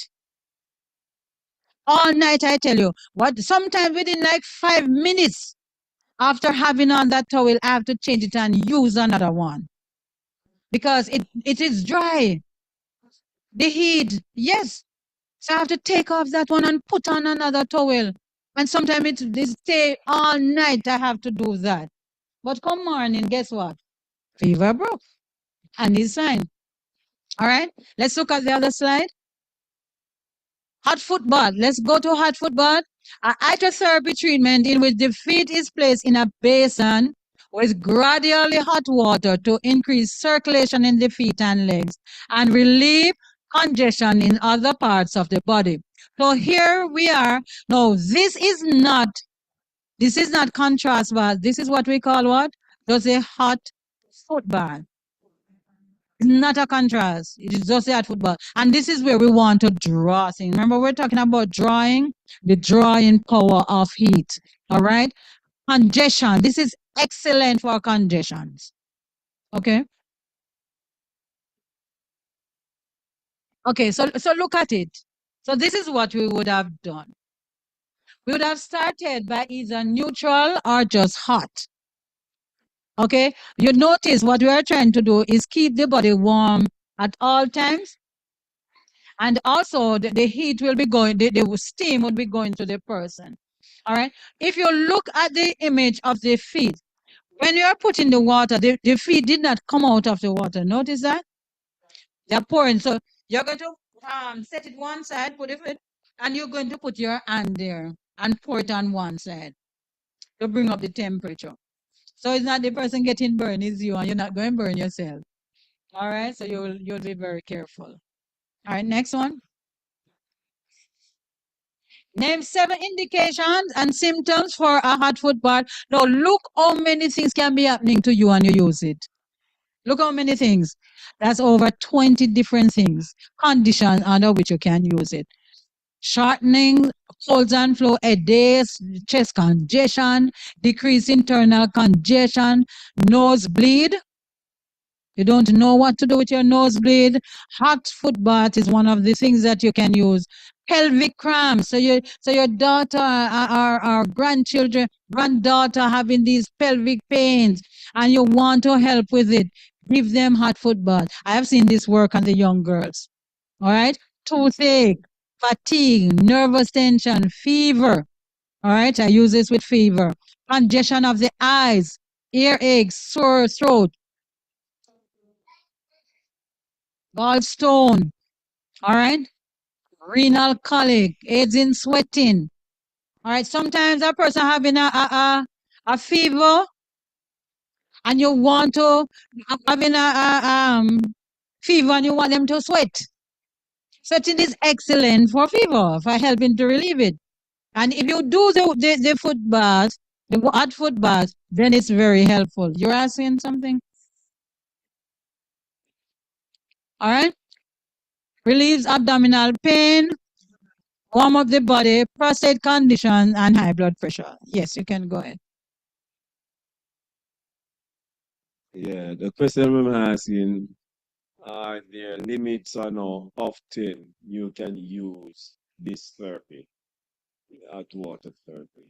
Or could you say it shouldn't be used more than once, twice, or something? Oh, okay. Yeah, it's a good question. Yeah, it can be used as much as you need it, as long as you don't find that the person is becoming drained. That's important to as long as the person can tolerate it, you can do a hot foot bath maybe like a whole, like 2 3 days, because by then the condition is supposed to break in some way or the other. Person can be having fever 2 3 days and you're using it and nothing is happening. By then something would have happened. No, you can do it 2 3 times for the day. Yeah. And you can, I don't know of us needing to do a hot foot bath for more than 3 days. I don't know of it happening. But there, there's life is not an absolute. Things do happen, but you'll find that within a day, you normally. So once I told someone to do it, the relief didn't come same time. I said, go and do it again, right? And in the night, and it was a young girl, and she was having terrible, terrible cramps. In the night, she did it again, and she slept like a baby. All right. Next morning, I told her to use now the warm fermentation. Fermentation is where you put a hot towel on the area itself. All right.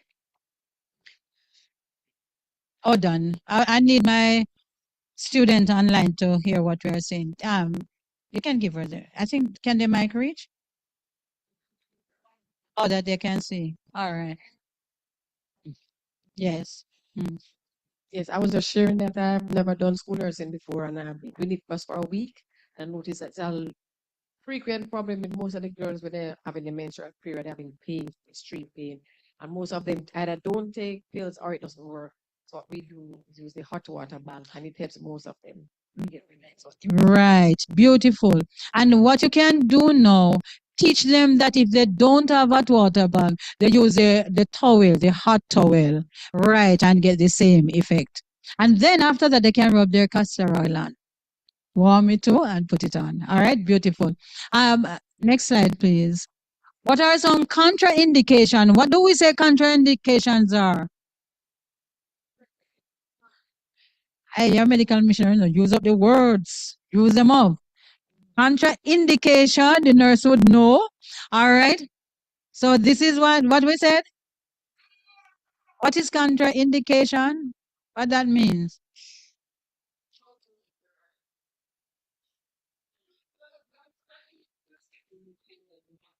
Oh, beautiful.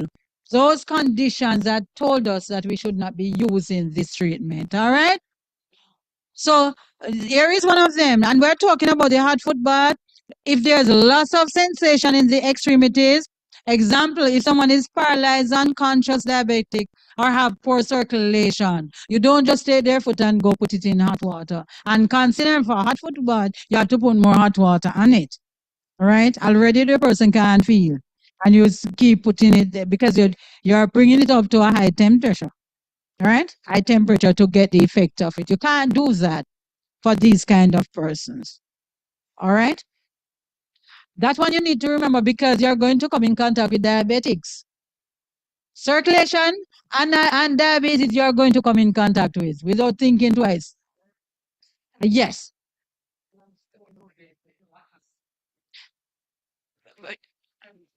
For circulation, you can use hot and cold, but remember, if the person has circulation problem, you're going to start from maybe hot or neutral, and then you can move up.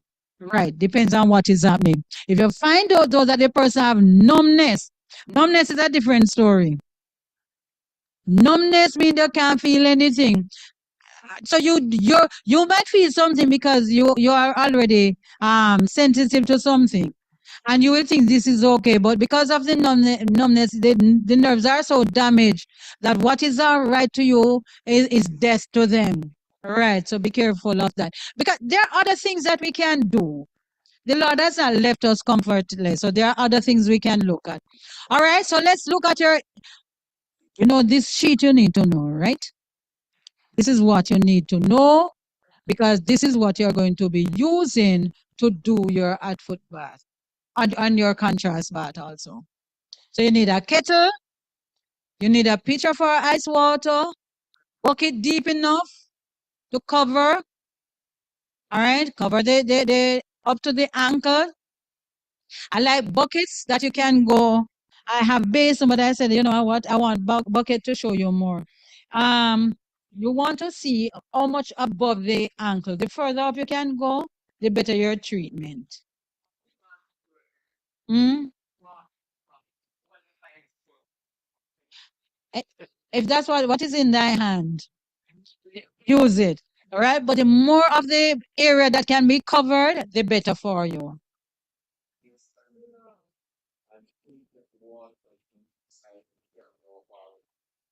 No, it's not for that reason. Depends on what you're treating. What if I'm treating the person's ankle? The ankles are swollen and I want. Then the normal little round pan is quite fine. But what if the person goes like go right in the calf or in the knee? We want to go, if you can't even cover the knee itself, you want to go up as near to it as you possibly can get. All right. So where's let show bring mine, let me show them what I have. All right. So you have your washcloths, you have your face towels, blanket sheets, the thermometer. So right. So I have basins by right, but I wanted to get something that can hold more water. All right. Yes. So this would have done a lot better than just have it. And based on what I'm doing with a person, right? If the person have big foot, then like my head, no, they are fine. Yeah, yeah. So we can use that. And this is just an example. If it is that you go and you are trying to help someone and the person's feet are larger than mine, and you can't use a bucket, use what you find there. Whatever they said, the Lord recommends the treatment, He will help you. Use what they have. Right? What is important is that you do the treatment. Yes. Believing, nothing doubting, huh? All right. Brown paper bag, you see, it's part of your treatment.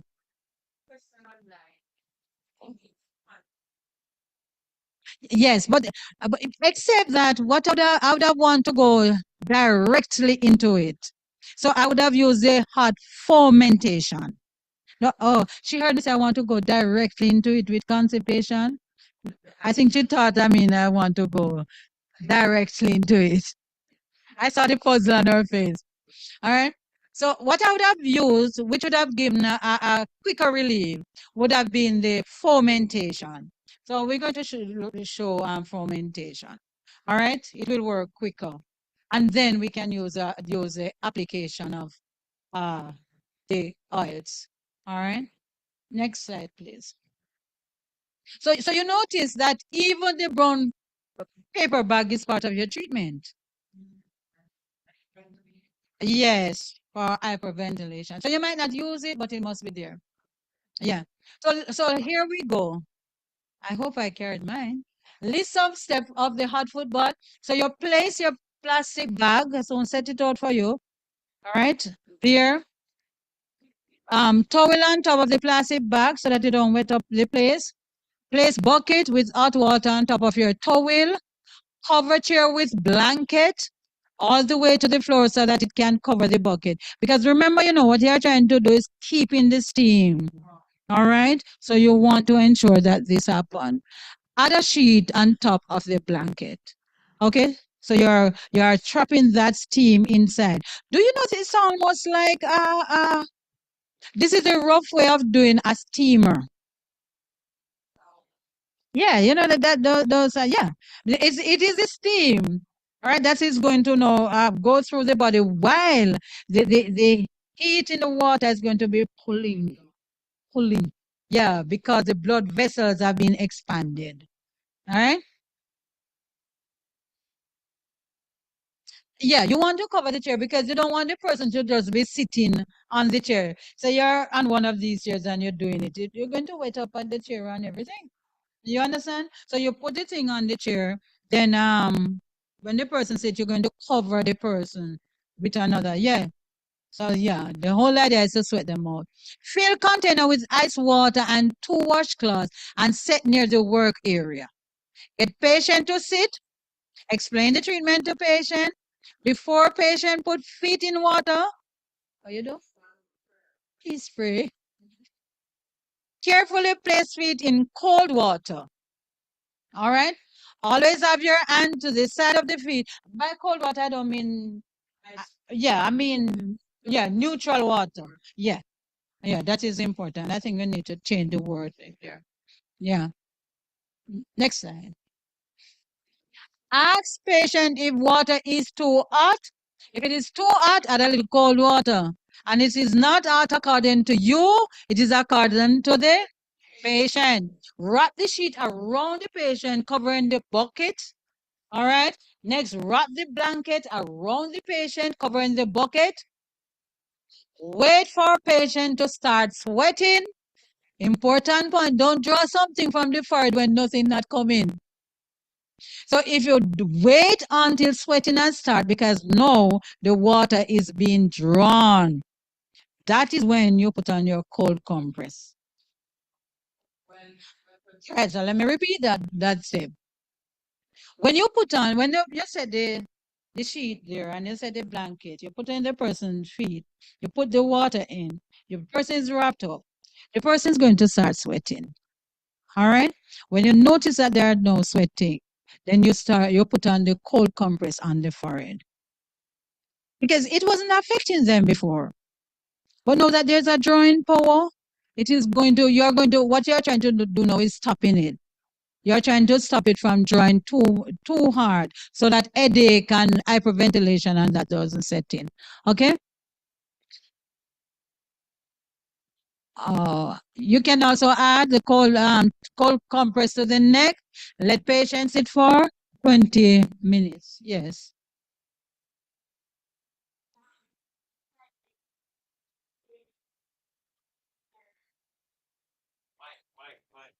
She's saying she's saying that if the person is dehydrated, it might take a while for them to start sweating, which is true. But once you're doing the treatment, if persons are dehydrated, they're going to start showing signs.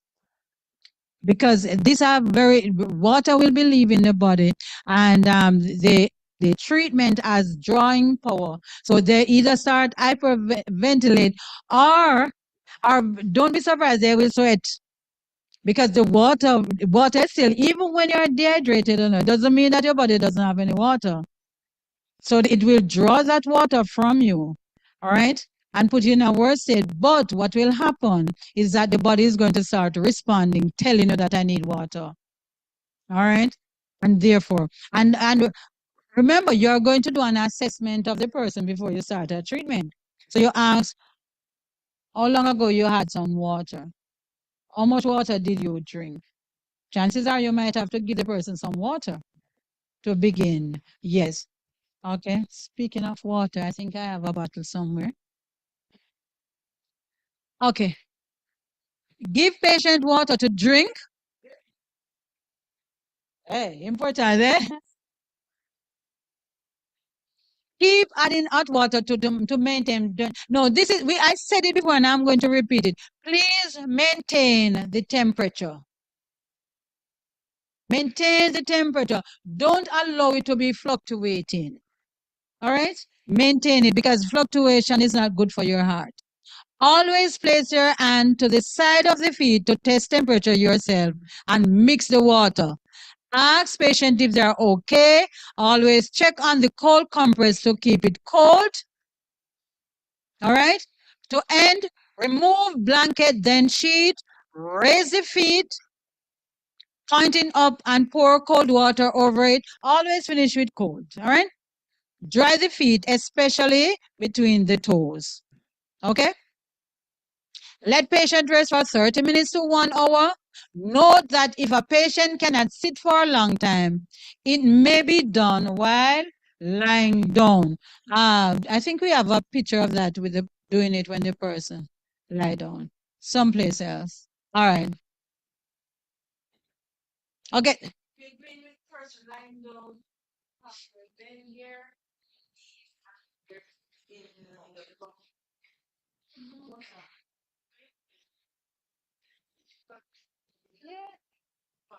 My water bottle. All right. So when they're lying down, they can be lying down flat on their back, and you can have the water. Thank you. Yeah, you can have their feet in the water. All right. Yeah, bend the knee if it can. And where you can't do that, always remember that you can revert to the hot fermentation. I think is that fermentation we are going to look at now. All right. So this is another one. Indication for fever. But when do you use it? When there's fever, there's cold, there influenza, pain anywhere in the body, high temperature, sore throat. Adults, you have to do them a lot longer. Children, 5 to 10 minutes. A lot of time parents call about their children. You know, a lot of time because parents start panicking when anything happens to the children. And most time they want instant fix. You know, when I was studying, I was supposed to specialize, and I wanted to do children's health. And then um, I wanted to specialize in children's health. But a friend of mine said, no, don't do that in children health, because anytime anything happens to children, parents panic and they want quick fix and they're going to, bother you that they don't see the result and all of that. So we said, okay, thought it was just wise counsel. So I decided I would do women's health. So I specialize in women's health. Then all of a sudden, no, all I can do, I look after more children than anything else. I run, but I couldn't hide. Yeah? Out of children. Okay. So this is where we are using a fever bath, putting the person inside of the bath. Okay? High blood pressure, pain, and influenza, cold, fever. It is so soothing. To this sometimes you can add things like Epsom salt, you can add magnesium, especially if the person have like cancer and you want to give them, they're having a temperature, you can add the baking soda in it. You can add Epsom salt. Epsom salt is packed with what? Do you know that magnesium is one of the most used mineral in the human body? Magnesium is used almost, sodium is the first, of course, but magnesium is used for over 300 function in the human body. And most times we are deficient in magnesium. Most times we are deficient. We don't have enough. And what make it even worse is that our soil has become very deficient.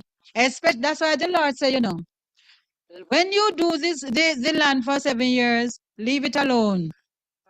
Don't plant. Leave it, let it remineralize itself. But we don't have any time for that.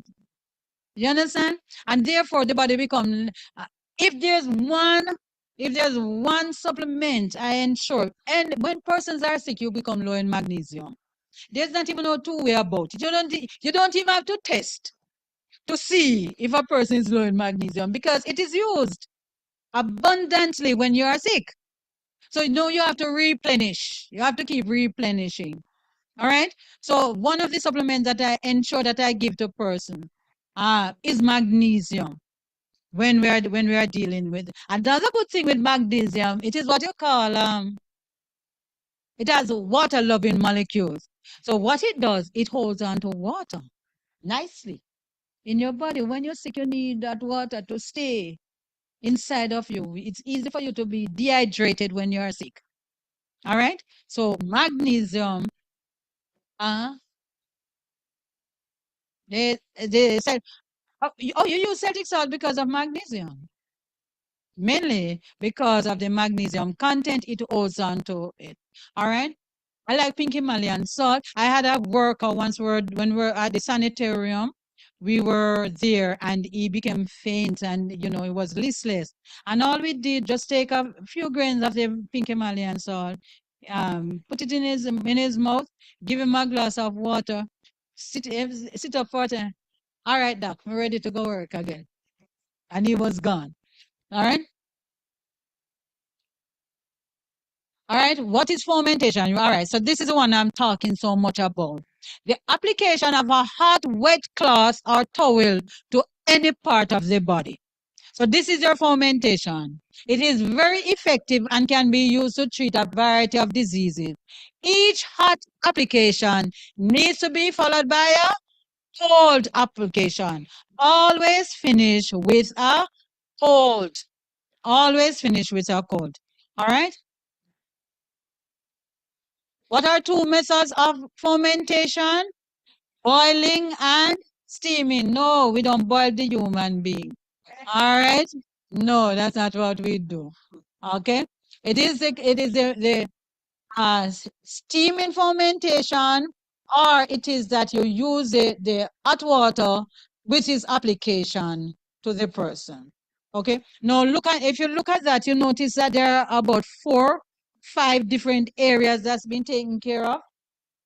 So if you have a client that you are working with and the person can't move, and you have to be the one, you can roll the person over one side and you can put the hot towel underneath the back, put back the person over there, and then now you can apply it to the front. Okay? Or you can, if you have a big enough towel, you can roll them, set the towel one side, roll the person over into the towel and put them back if it is big enough. All right? If not, you can use two. Always cover the neck, okay? Because this is one of the part that will be affected in this treatment. And you see the eyes, you see the forehead being taken care of. All right, 5 benefits. I'll give you more than 5. It increases circulation, fights infection, increase white blood cell count, remove waste from the body. You see, if you're looking after an elderly and you recognize that this person is not going out, please resort to this. All right. So let me say it again, because you are medical missionaries. You're going to be doing it. If you're working with, say, an elderly and you recognize that they're having bowel issues, all right, and all that you're doing, nothing is happening, even if they might pass out maybe a day or two, that's not good enough. They need to be going out every day. All right. So if they are having issues with that, this is one of the best go-to. Yes. As a matter of fact, I tell you that the mothers them always call. Yeah. So I use this. I advise the mothers to use this on the children, and it works. How old is she? What's her diet like? All right. All right. So she's saying if this treatment, the fermentation, can be used on a child, and the answer is yes. Because she's saying that her granddaughter doesn't go out as often as she should. All right. The doctors are okay with children not going out very often, but I am not. I believe once thing go in, there's some waste, and let the waste come out. And sometimes because they were advised that it is okay, they develop those bad habits and they grow with it. Teach them that you need to go. Did you use the toilet today? No, but I used it yesterday. Yeah, you need to use it today. Come, this is something to help you go to the bathroom. So they must develop that attitude of knowing that they must be using the toilet daily. All right? So question them. Always ask, did you use the toilet today? As a matter of fact, children, all right, look at babies. Why do you think that babies go out almost every time they eat? They have tummy like everybody else. They have colon. But by right, we are supposed to go out as often as we eat. I once told them that I was in a group of teachers and I said that to them. The teacher said, "What? You want to turn us into ducks?" So my response was, you have to be saucy along with them. My response was, well, don't eat like ducks. If you don't eat like ducks, you don't go like ducks. Yes. But by right, you are supposed to be using the bathroom 2 times a day is even better than 1. But if you don't reach that stage, at least once. If you eat food, then go to the toilet. and teach your body to develop habits. You can go in the bathroom, sit on that toilet, nothing is happening for you, but you stay there. And tomorrow morning, the same time, you go and you sit on that toilet. Nothing happened. And the next morning, you go and you sit on it. You know, the body go and get the picture. The body said, listen, I don't know what's wrong with her, but, let me help her out. Let me help her out. You understand? So it will respond to what is happening. All right. And body waste is not only that. Body waste is also, remember that pus and those germs that we talk about? Yes, those things also. It releases congestion, cause pneumonia, bronchitis, asthma, heal internal organs, soothing and relaxing. Okay? Those are some of the benefits that we'll get.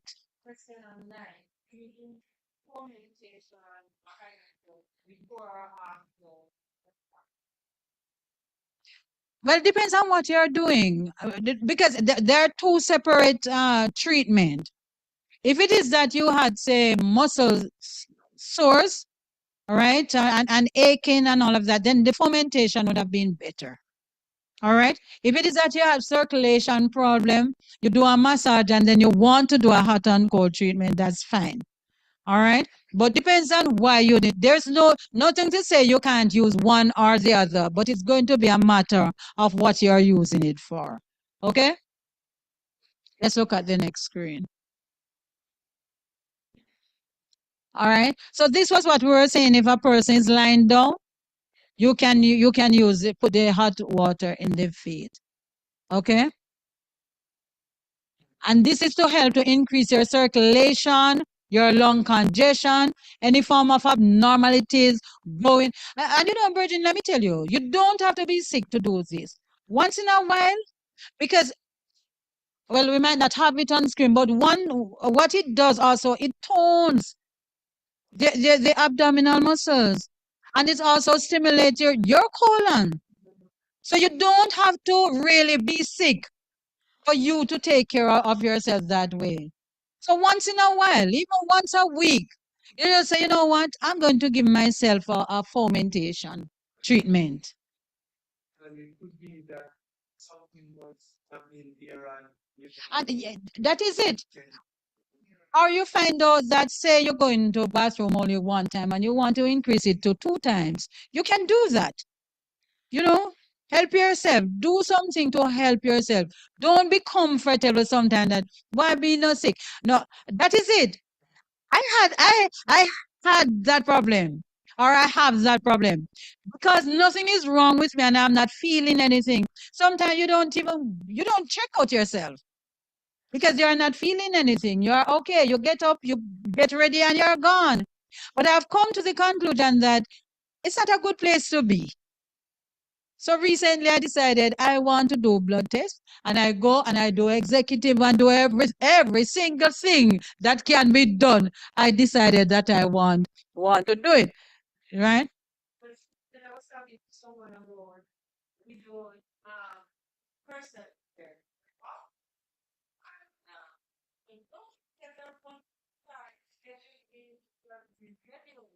Yes,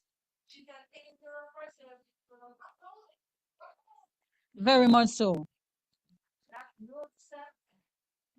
And to self. All right. So you do something for yourself. You can do it on your face. You can do it on your tummy. You can do it on your feet. You can just do it just about anywhere you want to. But do something. Keep yourself. And don't just sit and say, well, nothing is happening to me. So I'm not doing anything until something happens. Treat yourself. All right?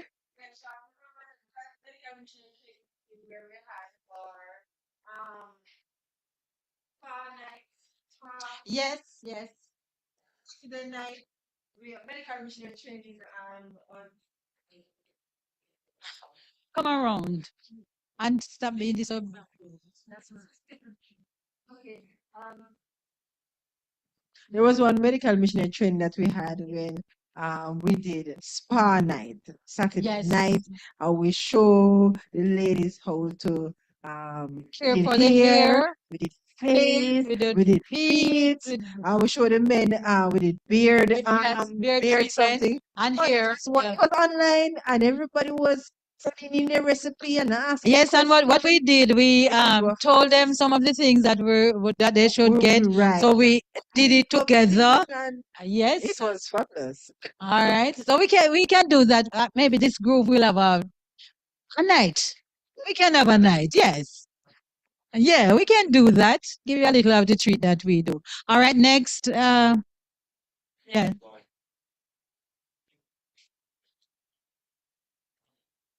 All right. Or would you prepare for the general revulsive? Revulsive is what treatment again? What you do? Online? What do you do for revulsive? Revulsive is which one? What do we do when we do revulsive? What treatment is that one?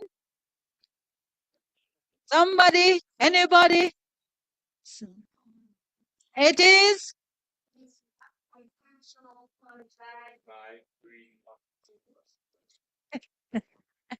All right. So basically, it is a hot treatment. It is a hot treatment, except that now that you're going to be cooling it down with your cold water. All right. So have all your towels, hot and cold measures in place. Have a cup with straw for drinking for the patient. This is a part of your arsenal. Know which treatment you're doing. Okay. Treating a sore throat. Look at this. As easy as ever, this works. Apply a compress to throat, wet a rag with cold water.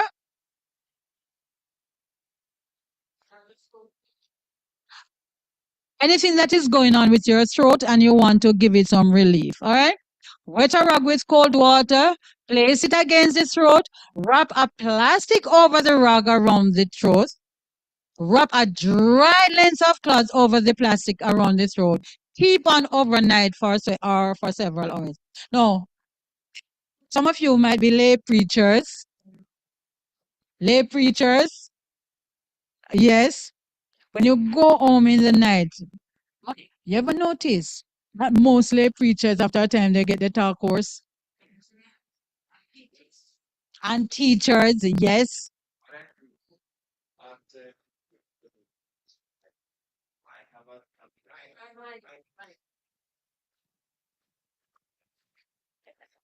Mm.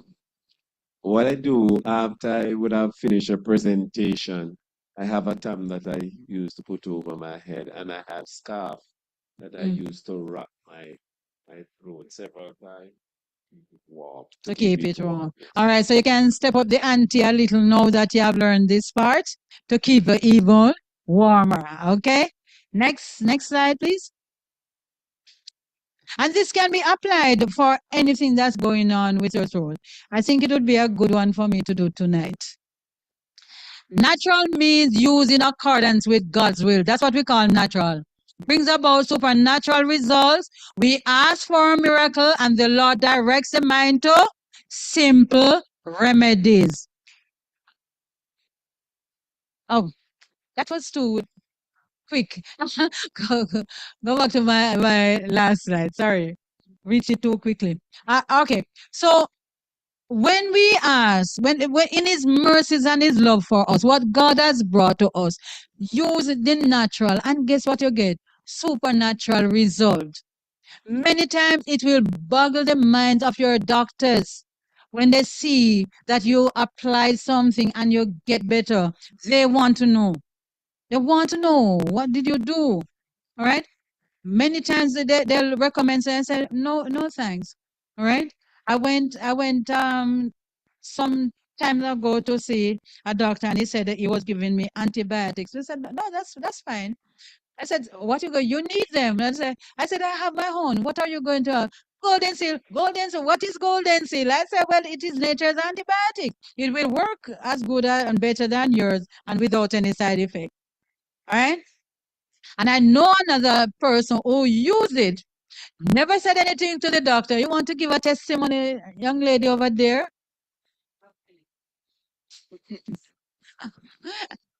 Give her a mic there, because she has a wonderful testimony about that. Ah, young lady over there, yes.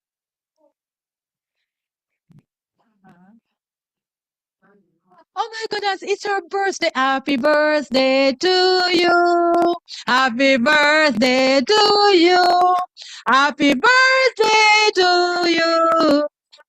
Happy birthday to you. Amen. Yeah, she's looking so lovely. All right. Thank you all. Mhm. Well, each time I go to the doctor and I get antibiotics, I would go check on the price and then I would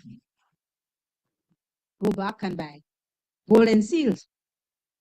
So each time I go and get the golden seals, and I go back my doctor, a little nervous. We recognize.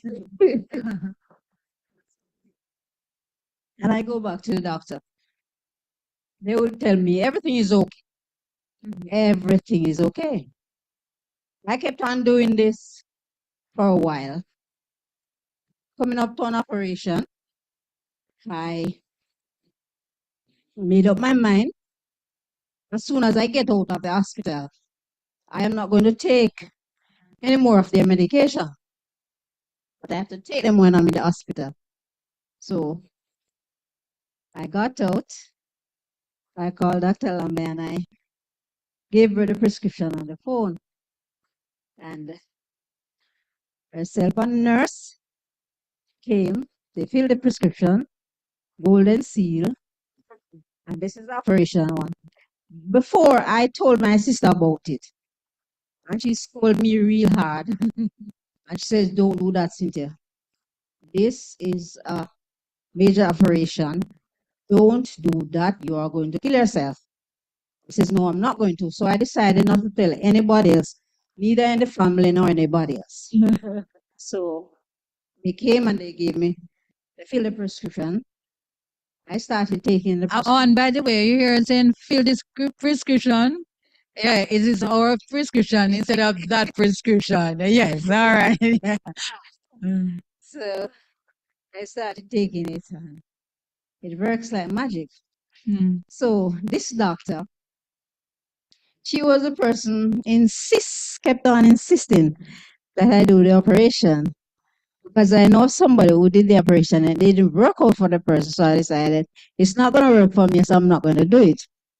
Anyhow, she insisted and she insisted. Finally, I did it. So she was the person who did the review. And she was so excited. She says, "Miss Rivit, everything is okay. You're okay. Everything looks beautiful. You're okay." So I looked at her and I said, "You're sure, doctor?" And she says, "Yes, man, everything is okay. Everything is okay." I said, "Doc, you're sure, I'm okay." And so, Miss Brivit, I'm telling you, everything looks good. You're okay. So each time I go to the doctor, they tell me that what they are doing is prescribing golden seal for my antibiotics because I never take their antibiotics. So if I always tell Sister Lamley, if everything works like the antibiotics, like the golden seal, I'm telling you, there will be miracles after miracles. God has given us these things for us to help us. And we are not using them to help ourselves. What we are doing is taking the doctor's medication or prescription to kill ourselves. A little nervous, but I'm finished. Enjoy today. All right. So, so that was that testimony from the usage of golden seal. So she had used it and she wanted to get that approval from her doctor to say there was no infection because the doctor was very adamant that she needed to take it to, avoid getting an infection. And based on what they had seen, she really needed it. But she decided to go to the golden seal and it worked.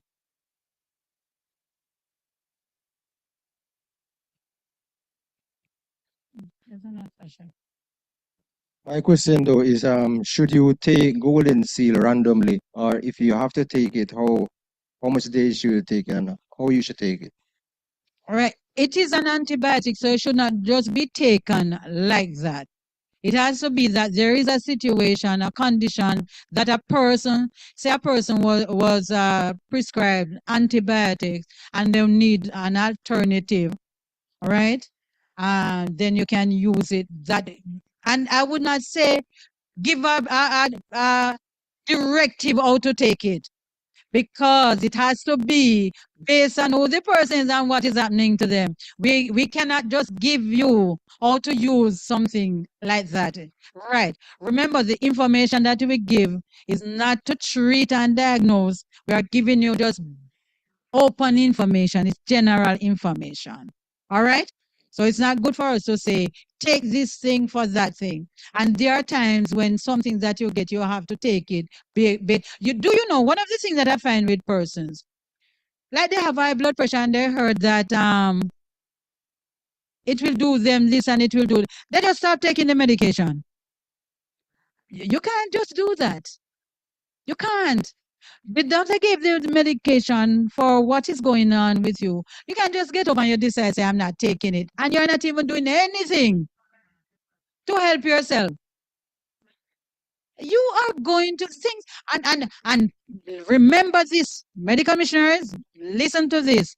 Never ever, and I'm saying it so that those online can see me and hear me, and you here can say, let it be written, let it be done. Do not ever tell someone to stop taking their medication. Never say that to anybody. I do private practice and I never tell us all that. You understand? You did not put them on it, you can't take them off of it. Am I clear? Don't do that, because a lot of times, based on what is happening with persons, right, they are not in a position to get off something. Right? I would say to my client, the lifestyle changes that you're making, your blood pressure is going to come down. Keep monitoring it and let your doctor see what is happening. And as you go, they're either going to stop it because it's getting too low, or they start adjusting what you're doing. And the same thing for your diabetes. All right, but don't just get up and decide, well, it's not good for me, stop taking it.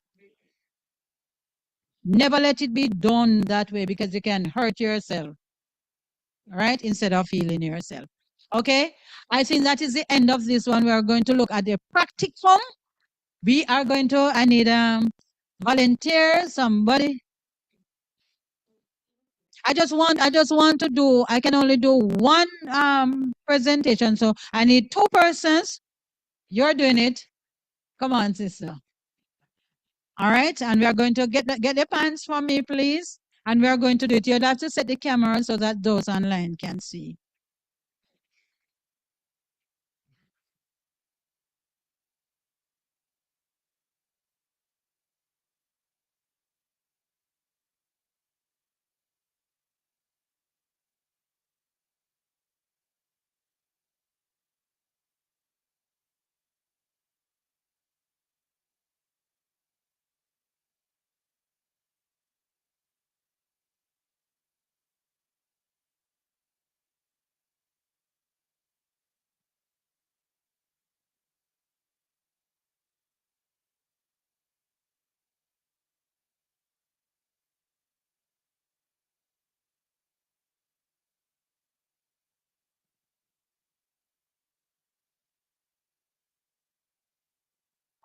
Put it, put it.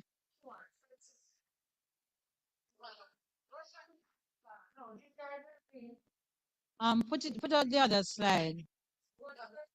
Mm, yeah. All right. Okay. So these are the videos that you can look up and see how these things are done. All right. And the towels. Let's get the towels and the sheet and the bag, the black bag. All right.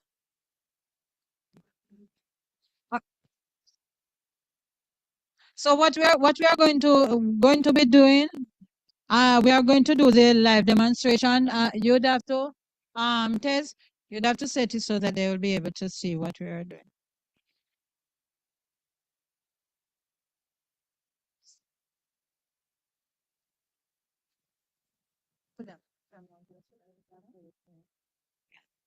All right. So we are going to do a review of the steps that are supposed to be used, and we are looking we are looking at the contrast foot bath. All right. Which of them is the contrast foot bath? What do we do? Which one we use? The hot and cold. Thank you. You have been very good students. All right. Okay. Let's first thing. So we'll show this is the one. Put this on the floor. Remember, you set your thing on the floor that you're so that you don't end up with problems. So carry that open then.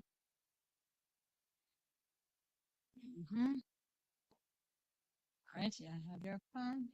Remember, it's dry demonstration. We're not know what. I don't know. We have a no. I just no. We're not dry run. For your exam, you will be doing it literally. So learn for now. All right. What else you're going to be doing? Can you put back the slide, bro?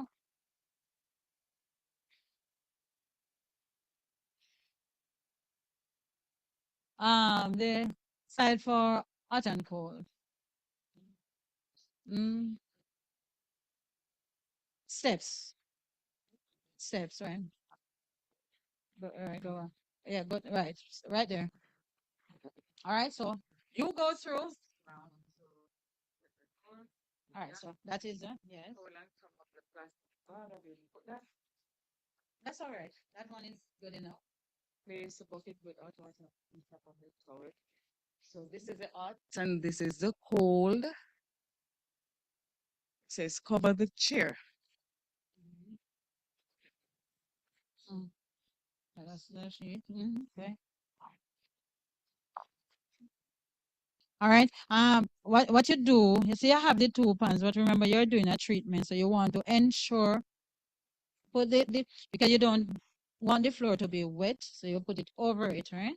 And then because you're doing it, you put the one that you're using. Not that you're going to be moving it. What you're going to do is just swivel the person's feet. All right. All right. So you're using right. So put the one that is you're going to be using most right there. Right. Okay. Cover your chair. Remember that you have to open it because part of it. That's fine. Yeah. You're right. Because remember that part of it is going to be around the person. All right. All right.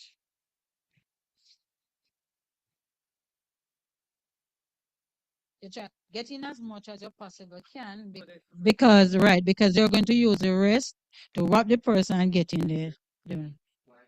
Hmm? No, it's not full. I said, oh, how it is that good? Open it. Right. Because you want at the end of it. Right. All right. Good. Oh, yes. So look here. Follow what you have here. Mm-hmm. Mm-hmm. Mm-hmm. Yeah, that's fine. That's fine. Because you're going to cover there with them there. Yeah. All right. So you're using that. What you do now, take a second one. When I reached, I realized that it wasn't the open sheet, it was the fitted sheet. But make do. That's supposed to be the flat one. Okay. Right. Good. So it's two. So you're right. Mm-hmm. Well, the more things you have, the more heat you're going to be holding in. And that is why it's important for you to use something. Even if you're using a blanket, don't use one of those synthetic material. Right, you want something that is more cotton or wool, something that is a natural material. Put it like that, right? Where you going now? Come. So fill container with ice water and 2 washcloths. All right. Cloth. Your cloth is here. Mm-hmm. 2 washcloths and set near the work area. No, we're going to put all. Let me put all the together. Yes. And make sure all the things that you want that you have, so you can always shoot the water and the other bottle you shoot. All right. Yeah. Wash rag. To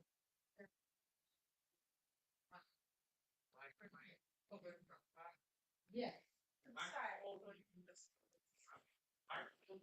Who am I using? Also, she was asking that she noticed that I have most of the sheets on here. I'm going to be doing after the first. Oh, sorry. All right. So what she was asking, she said she noticed that most of this material is around the back. So she was wondering if it is that the person is going to be wrapped. And that is so from the back. All right. So we are going to be doing that. All right. Big and wide enough so it can go right around. All right. You know, we are going to have a kind of challenge because this is roundism. Yes. So we will work with it. We'll see. All right.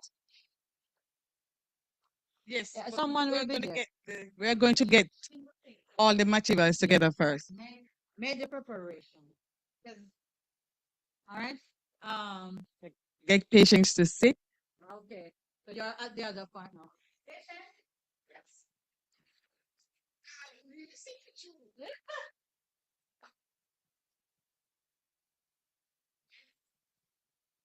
So I'm to explain to the patient Mm-hmm.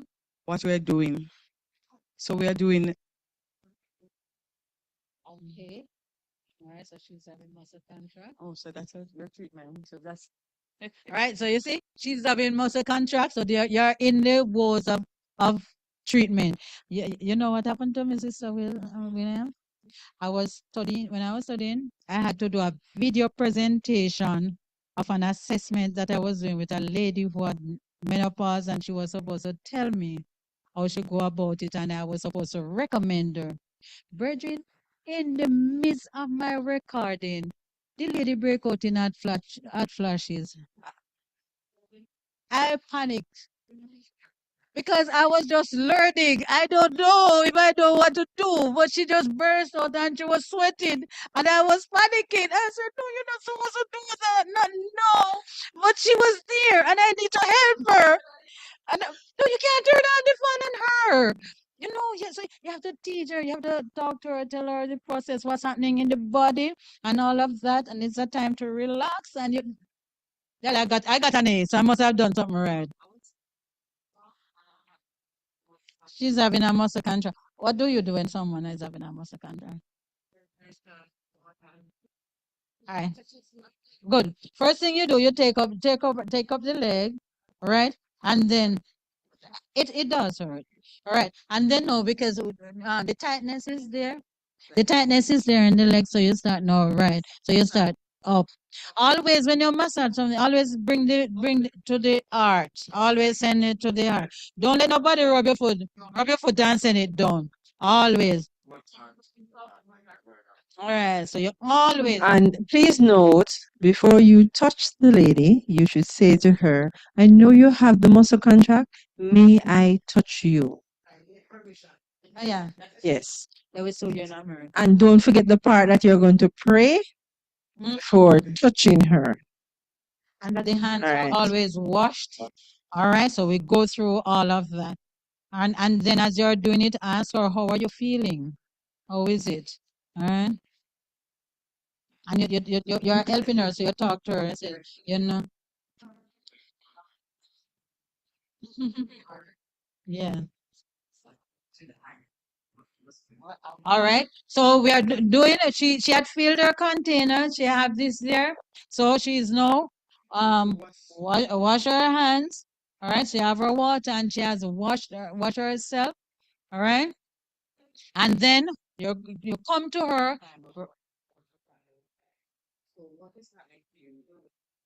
Mhm. No, I'm asking her first of all. So what is happening to you now? Well, apparently muscle contract. I'm having a muscle contract right now, which is very true because I've been seated for so long. I've been seated for a while, so I'm seated for a long time, so I'm having a muscle contract. And if you notice, I'm actually massaging my under my thigh. Yes, so just to make the muscles get back. So I'm having a muscle contract, right? Okay, we're going to pray and I'm going to do a massage and we're going to do the hot and cold treatment. Let us pray. Father, we give you thanks for being here today. And as we are going to work on our sister, I ask that you will be the head healer right here, dear God. I ask that you will touch her. Use my hands to touch her, dear God, representing yours. So he bring healing to her legs in Jesus' name. Amen.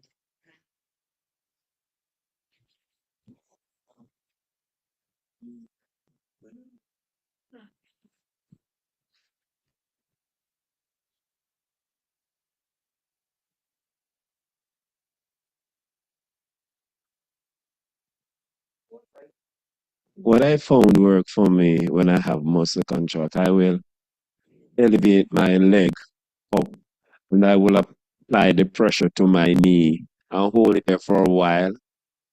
And I just hold it there for a while and it just gradually. Where you normally have your muscle contract, the Right. back of your thigh. Yes. And some persons will have them in the lower part of their feet. Do you know why we end up with muscle contract? You know what is happening? It is on.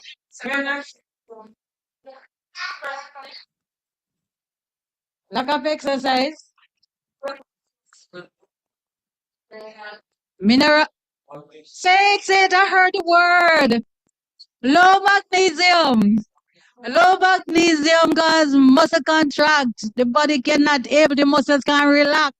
They are contracted because your magnesium is low. Magnesium is responsible for the relaxing of your muscles. So once come and she said to me, "Oh, I'm keep on having this muscle contract every time this and that." Bing, bing, bing, bing. Already you have it. No, you're not in a position to tell a person, go take some magnesium. What you're going to do is suggest to the person, when last you check your magnesium level? This is what you do. You're the medical missionary, but you're not prescribing. You're suggesting. So you say to the person, when last, ask your doctor about your magnesium. And then I will recommend for you about that. If a person command that, then I'm going to recommend magnesium for them. All right. Either the glycinate or citrate, but glycinate is the one that I would have preferred. Or there's one called L-thionate. Yeah, those two. Yeah, sublingual. Yeah, glycinate and L-thionate. L-thionate. All right, they're good relaxant. All right. So now, anytime you're having that, always try to elevate it. What I would have done is like this. Right. Put it up so that the strain is not on that area.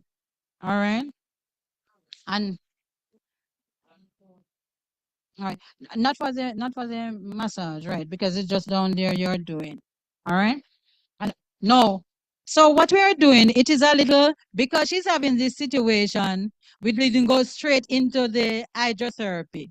What I would have done with this, I would have used some oil, like olive oil or right, and then no, you start using no sending, no say right, fine, man.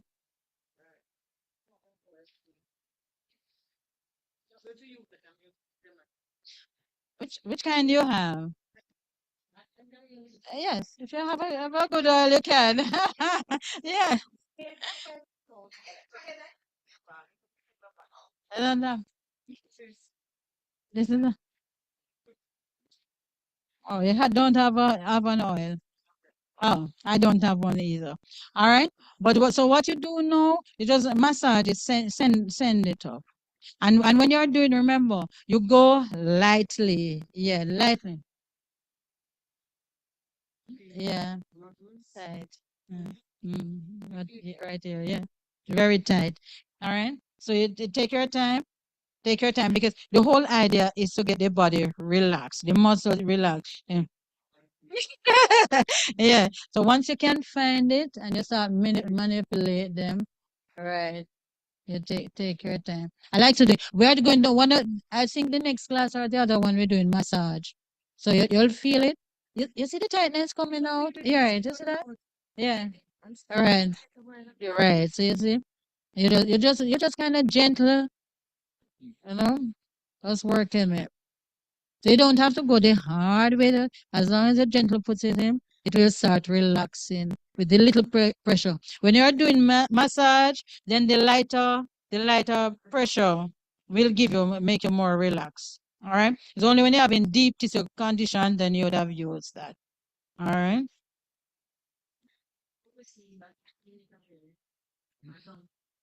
And yes, it was so very tight in the back of her leg.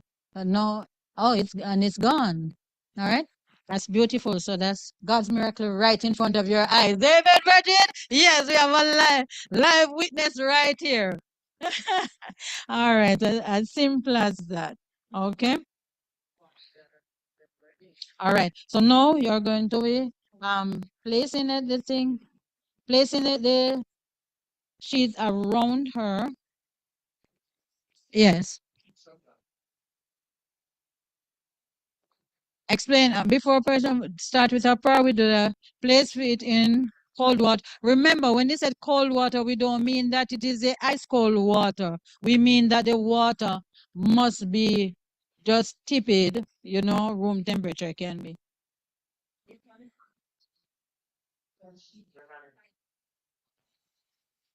Based on the fact that she said that her muscle was contracted, what if I had just done the hot and cold treatment and not the massage? What would have happened? Don't do, so you remember when we were looking at contraindication?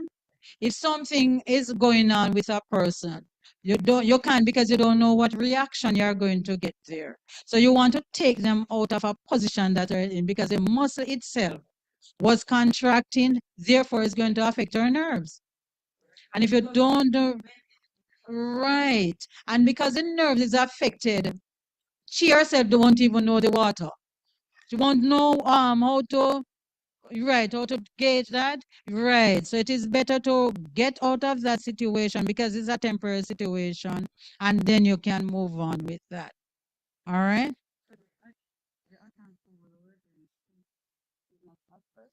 Yes. All right. So you'd rough her now. Come. Mm-hmm. All right. Please forgive this cheat. My bad. Yeah. All right. And you'd have this one.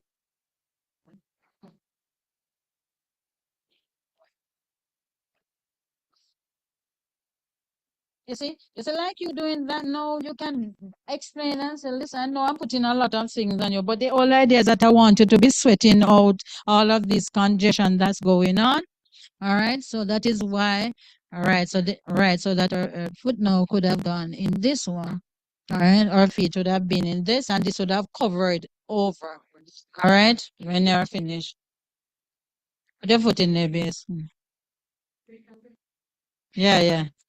Carefully, right. And this one is basically it's not one you do know, it's both at the same time. All right. Okay. Right. So you look at the content as I said, you just depends on what your treating will determine what kind of pan you use. All right. Say she's having something with the ankle down there going on. So therefore, right, you would have used the smaller basin. But say we are going up as near as we can to the knee, then this would have been suitable. All right. Right. Yeah, both. Yes. All right. No, no. Oh, both in the same. Yes, both in the same. Right. And now you would have put this over. Right. This is your hot. 3 minutes. We do 3 minutes hot, and then we do 30-second cold. But we're not going to we're not doing the cold there, so we just go put her in the hot one. The one. Yeah, this is the one we are working with. Not the foam, not the foam. All right, we are doing our hot and cold treatment. All right, she would have been in this for about 3 minutes. Right now, if you start sweating profusely, now what we do? Cold compress. And so this now you'd have dipped it in the cold water. All right. Yeah. Yeah. And then I'm placing now that you're mm, yum. Mm, yes. While for the forward, it is just the cold. All right, you put it there to keep. start this one. We do the whole compress. Right. And with it, within one treatment most time, unless it is severe, one treatment after that, they are so relaxed, they just go to sleep. So what if she's not sweating? If she's not sweating, maybe the water wasn't. You can be using hot water and not sweating. Yeah. So, so if that is not happening, maybe the water wasn't warm enough. Yeah. Yes. Okay.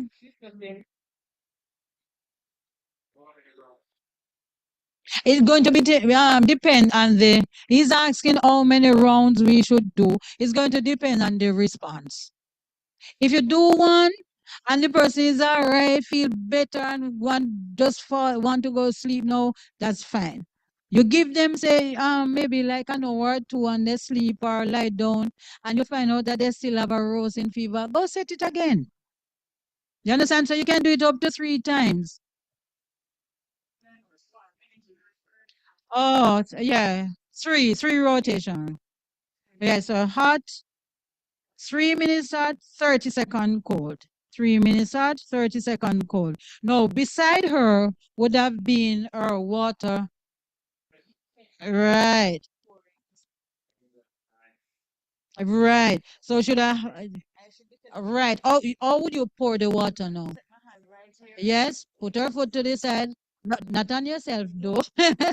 All right, you'd have turned it to the side. Remember the water would have been in there. All right, so you put it to the side and you maintain. What are another thing that you can do because you have the water right there. When you put our water to the cold, the hot water is there, you can just pour it in that pan at that same time. To the right. 30 seconds. While you don't need, you see, if you keep it a little longer, the body is going to settle into it. That initial shock would have been past. And the health benefit that you'd have got, you'd have lost it. You understand? So you're saying it's only 3 minutes in the hot. 30 seconds. Right. Because you don't want to have a long time in there because the body will get over the initial shock and the beneficial medicinal benefit that you should. Yeah. Just before you ask the question, just a note too that when you're going to put the client's feet in cold water, please inform them. Warn them. You know how persons ball out the water hot? People ball out the water cold, especially on the feet. So you have to say, okay, we're going to put you in the cold water now. It's going to be very cold. And you warn them first before you put it in. They might just kick away the pan if you don't do that. All right? That is Your true. question. Yes, I was asking, sorry. I was asking, is it that you don't allow a certain amount of time to elapse, taking it from the hot to put it to the cold? Is it that you have to put it within a certain time, like maybe a minute, 2? Yeah, not a minute too. immediately. So it's going to take you a few seconds to get it into the cold. And I want you to remember that because that is very crucial.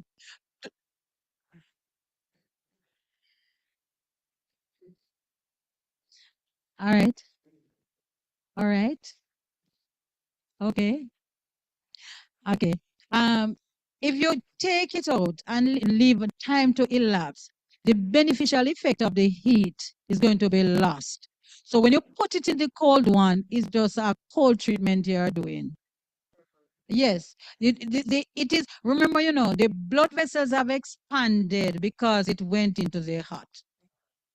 If you take them out and nothing is done, then it is going to come back down to room temperature. So it won't be giving you much help in putting it in the cold. All right, so you want to have it there when it is expanded, and here it goes immediately, bam, it is closed off again. All right, 30 seconds, you just sit and count them off. A little bit cold, so I'm just telling you before I do.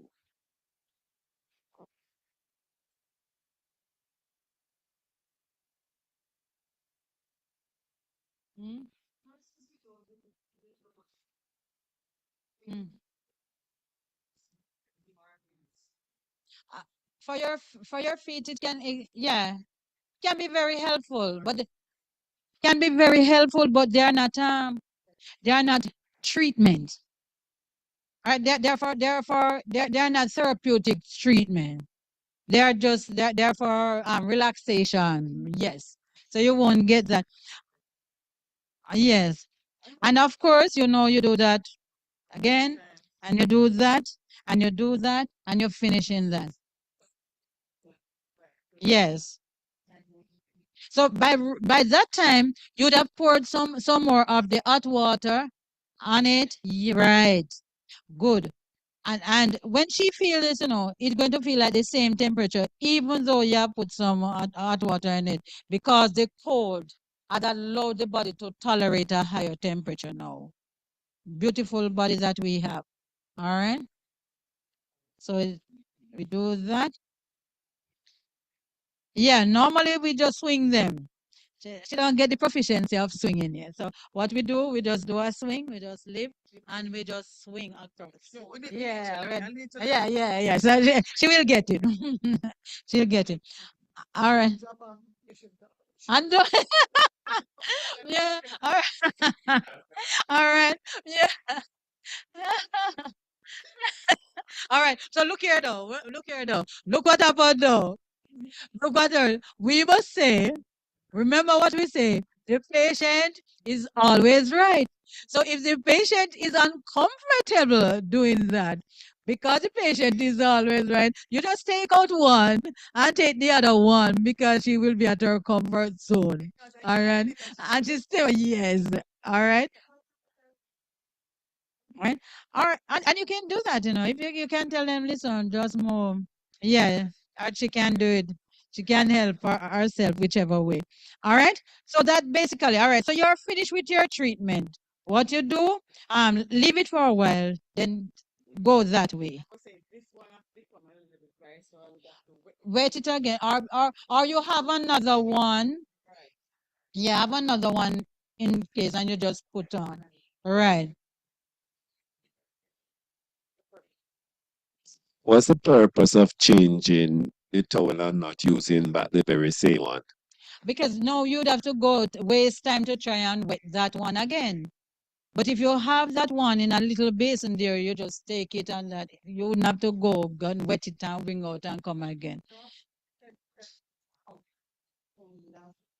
I would have been the temperature that you are using, right? But this one would have changed because it was already there. All right, so good. Yeah. All right. So two things are so all right. So you're going to derobe and all of this now. Don't leave this right. Leave that on.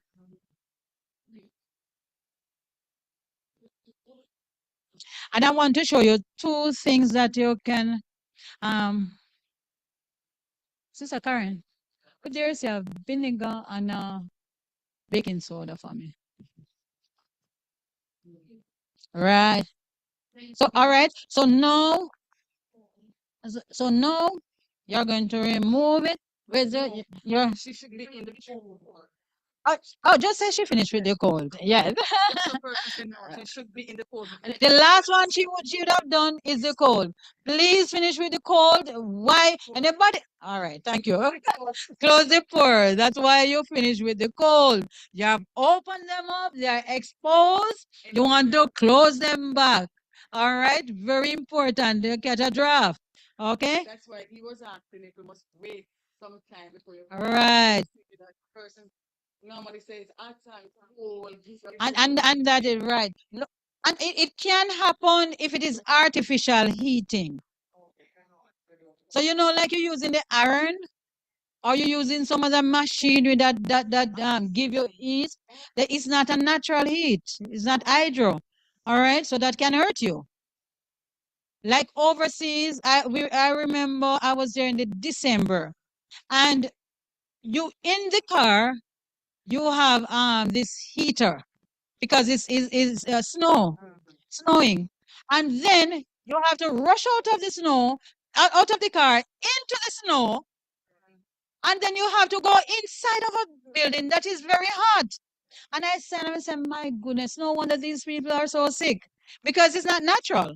All right. But when you do that which is natural, what the body can respond to, you're perfectly fine. It heals you, doesn't hurt you. All right.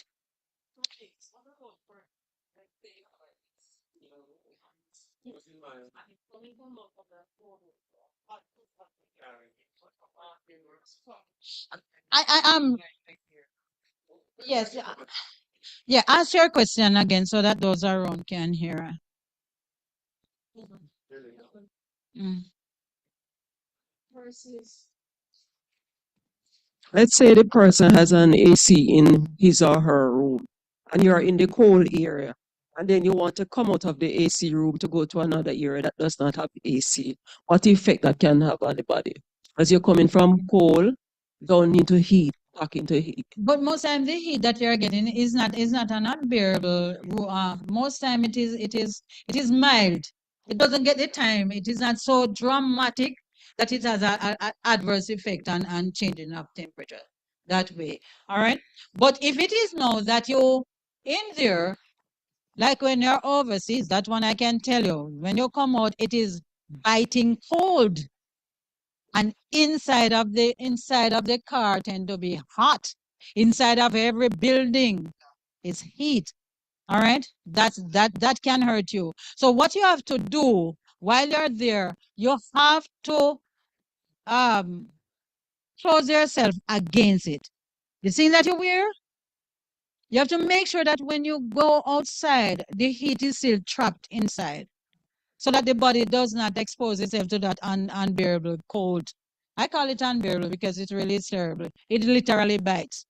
All right. And especially one of the places that you want to protect, your neck. You must protect your throat. All right. It is your house for what is it? What is in there? What it house up there, right there? Your what? And what else? Oh, what else? Thyroid. Your, your thyroid will affect your hormones. It will affect your balance, your metabolic syndrome, everything. It regulates your body. So if anything, if you don't protect it, then you're going to damage it. It's conditions like that. And sometimes you are all right and you're not sick, the cold don't do me anything, or heat don't do me anything, or what we're Jamaicans, what it says not same day. It rots, right. That one. So you might not feel it now, but it takes its toll after a time. And one day you get up and say, but I never feel sick. But the things were happening on the inside. All right? For the water, what can be had to the water? Okay. Is asking what can be had to the water. And vinegar, baking soda, vinegar, baking soda, and Epsom salt. I don't know where the other one turned. All right, so I'm going to show you the different times, then you can use this. Okay?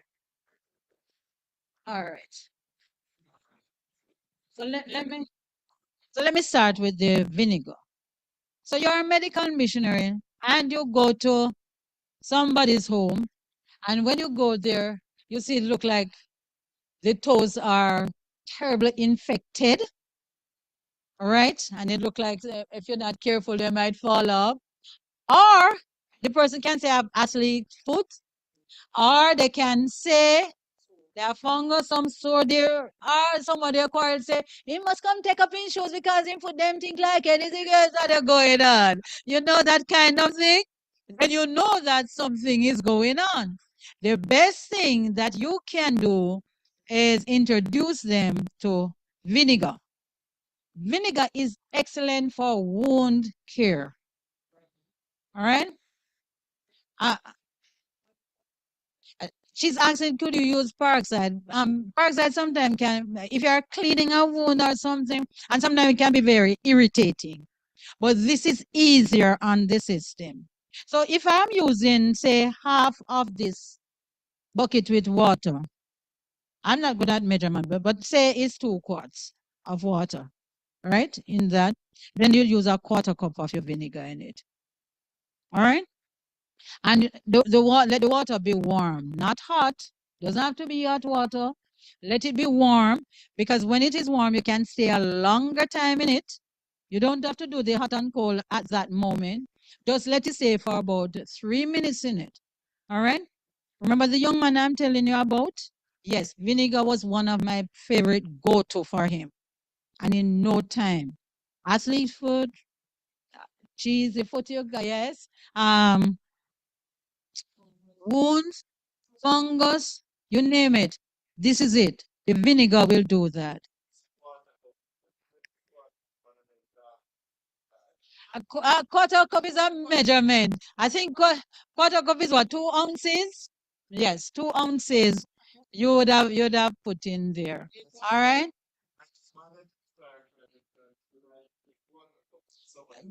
A baker, right. So yeah, it's true. We are qualifying that. It's not just any cup, but we are talking about putting 2 ounces of the vinegar in the water. Soak it. All right. 8 ounces is a cup, yes. All right. No, my wonderful baking soda. Bake. All right, you're a medical missionary. It's all right. She said she loved baking soda. I drink it. Oh, she's okay. She's becoming a medical missionary. We'll get there. All right. So my next go-to is your baking soda. So if you go and you look and you see little um bumps on someone's feet, and you know they have the itching, especially those who are diabetic. Yes. And you see those little things going on there, and most time they're itching. When there's any form of itching, turn to your baking soda. It's extremely soothing and very healing in conditions like that. All right. So once that is happening, head for the baking soda. That's when I tend to use it more. And also, if nothing is wrong with you really, but you want your toes to look nice and pretty, you can use it in your warm water. All right. The baking soda will clean it. All right. Uh,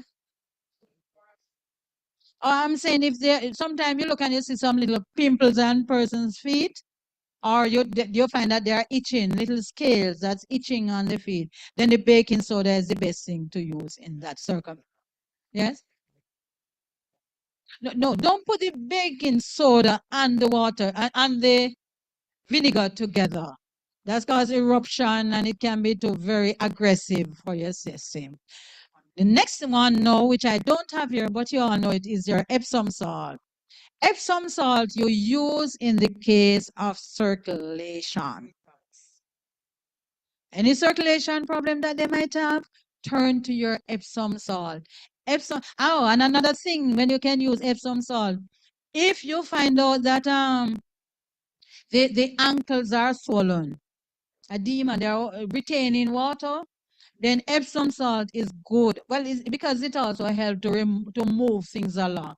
All right. So get your Epsom salt in that case. And if swelling that is there and circulation problem, turn to Epsom salt. All right. So this is the 3 different ways in which we can add these to your water. All right. Any question? Anything? Yes. Vinegar is vinegar. All vinegars, they have 5% acetic acid. So therefore, it's just a matter of what make them that they are called. All right. So you can just get any cheap vinegar because it's still 5% acetic acid. All right. Don't spend no your little money for it. All right. And use it. Also, you can, for ladies, you can use it as an astringent. Don't put it straight on your face, but you can put it in a little water and use it as a toner, astringent for the face to clean off. Yes, this is excellent. You can do that. Also, if your hair, you have been putting all kind of things in there and the hair need to be stripped, you can use the vinegar, not straight, but put it in water to help. All right. Yes. But, chemical build up. Yes. Whatever, when you have been using a number of things, like sometimes we use hair gels, hair oils, all different kind of things. So it become heavy on the hair after a while. You need to stop even once a month or something and just strip your hair, right? And sometimes you don't have to use shampoo to wash your hair, right? You can just use it with a little vinegar and water. It's good, all right? And then you just put a little oil, whichever of the oils you want to use in your hair. Uh, Yes, the baking soda can also be used.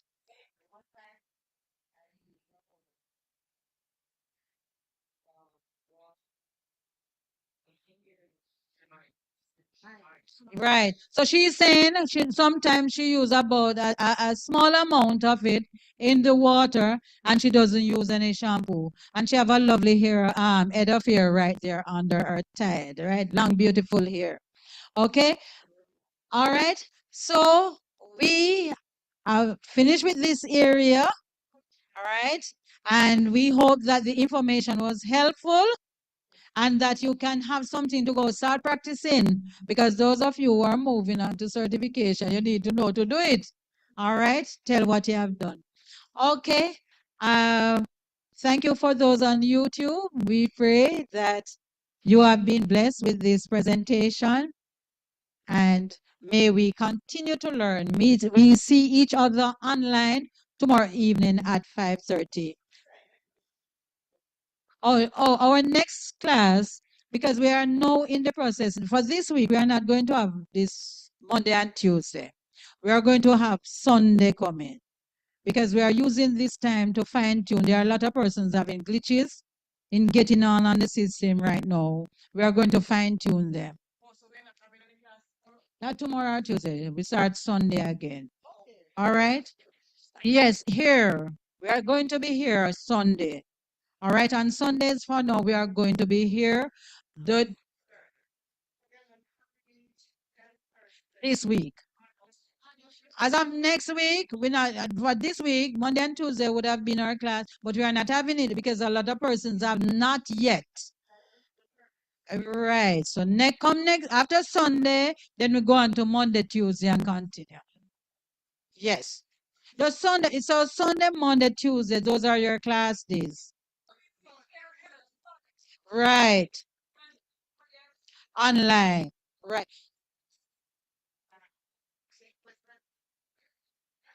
I know you have some things that you have to learn too.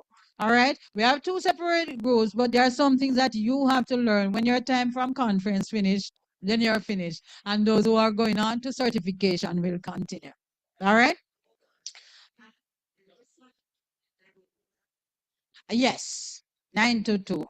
And I know we won't have this problem again next Sunday. I'm really thankful for your cooperation and for the way that you have accepted what had happened today. It was not of our making, but all things work together for good. Let God be praised. All right. All right, let us pray. Everybody, let us stop where we are and we will pray.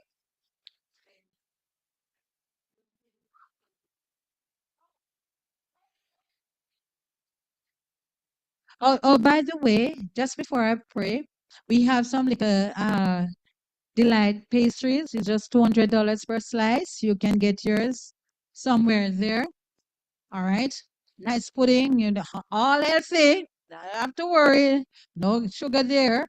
Right. We use sucanut and ripe banana and Francis. All right. Let us pray, everybody. Just stop where you are. Our loving God in heaven, our Father, we give you thanks and praise for your grace and your mercy and your goodness. We thank you, Lord, for having been with us today and that things work out the way that you want it to be. The enemy doesn't have any power, so he could not have dictated anything. So, Lord, we just thank you that you have been with us. Thank you for those who are online, those who were able to patiently wait until we were able to sort this out. We ask you, Lord, that as we learn of your natural remedies, we will take them to heart. We will continue to practice. We will use them. And we will see that you love us so much that you did not leave us helpless, but you have empowered us to take care of ourselves. Into your hands we commit ourselves. May for the end of this evening, the rest of this evening, we continue to give you all the praise and all the glory. Be with us and give us journey in mercies, we pray. In Jesus' precious name. Amen. God bless you, everybody, until we meet again.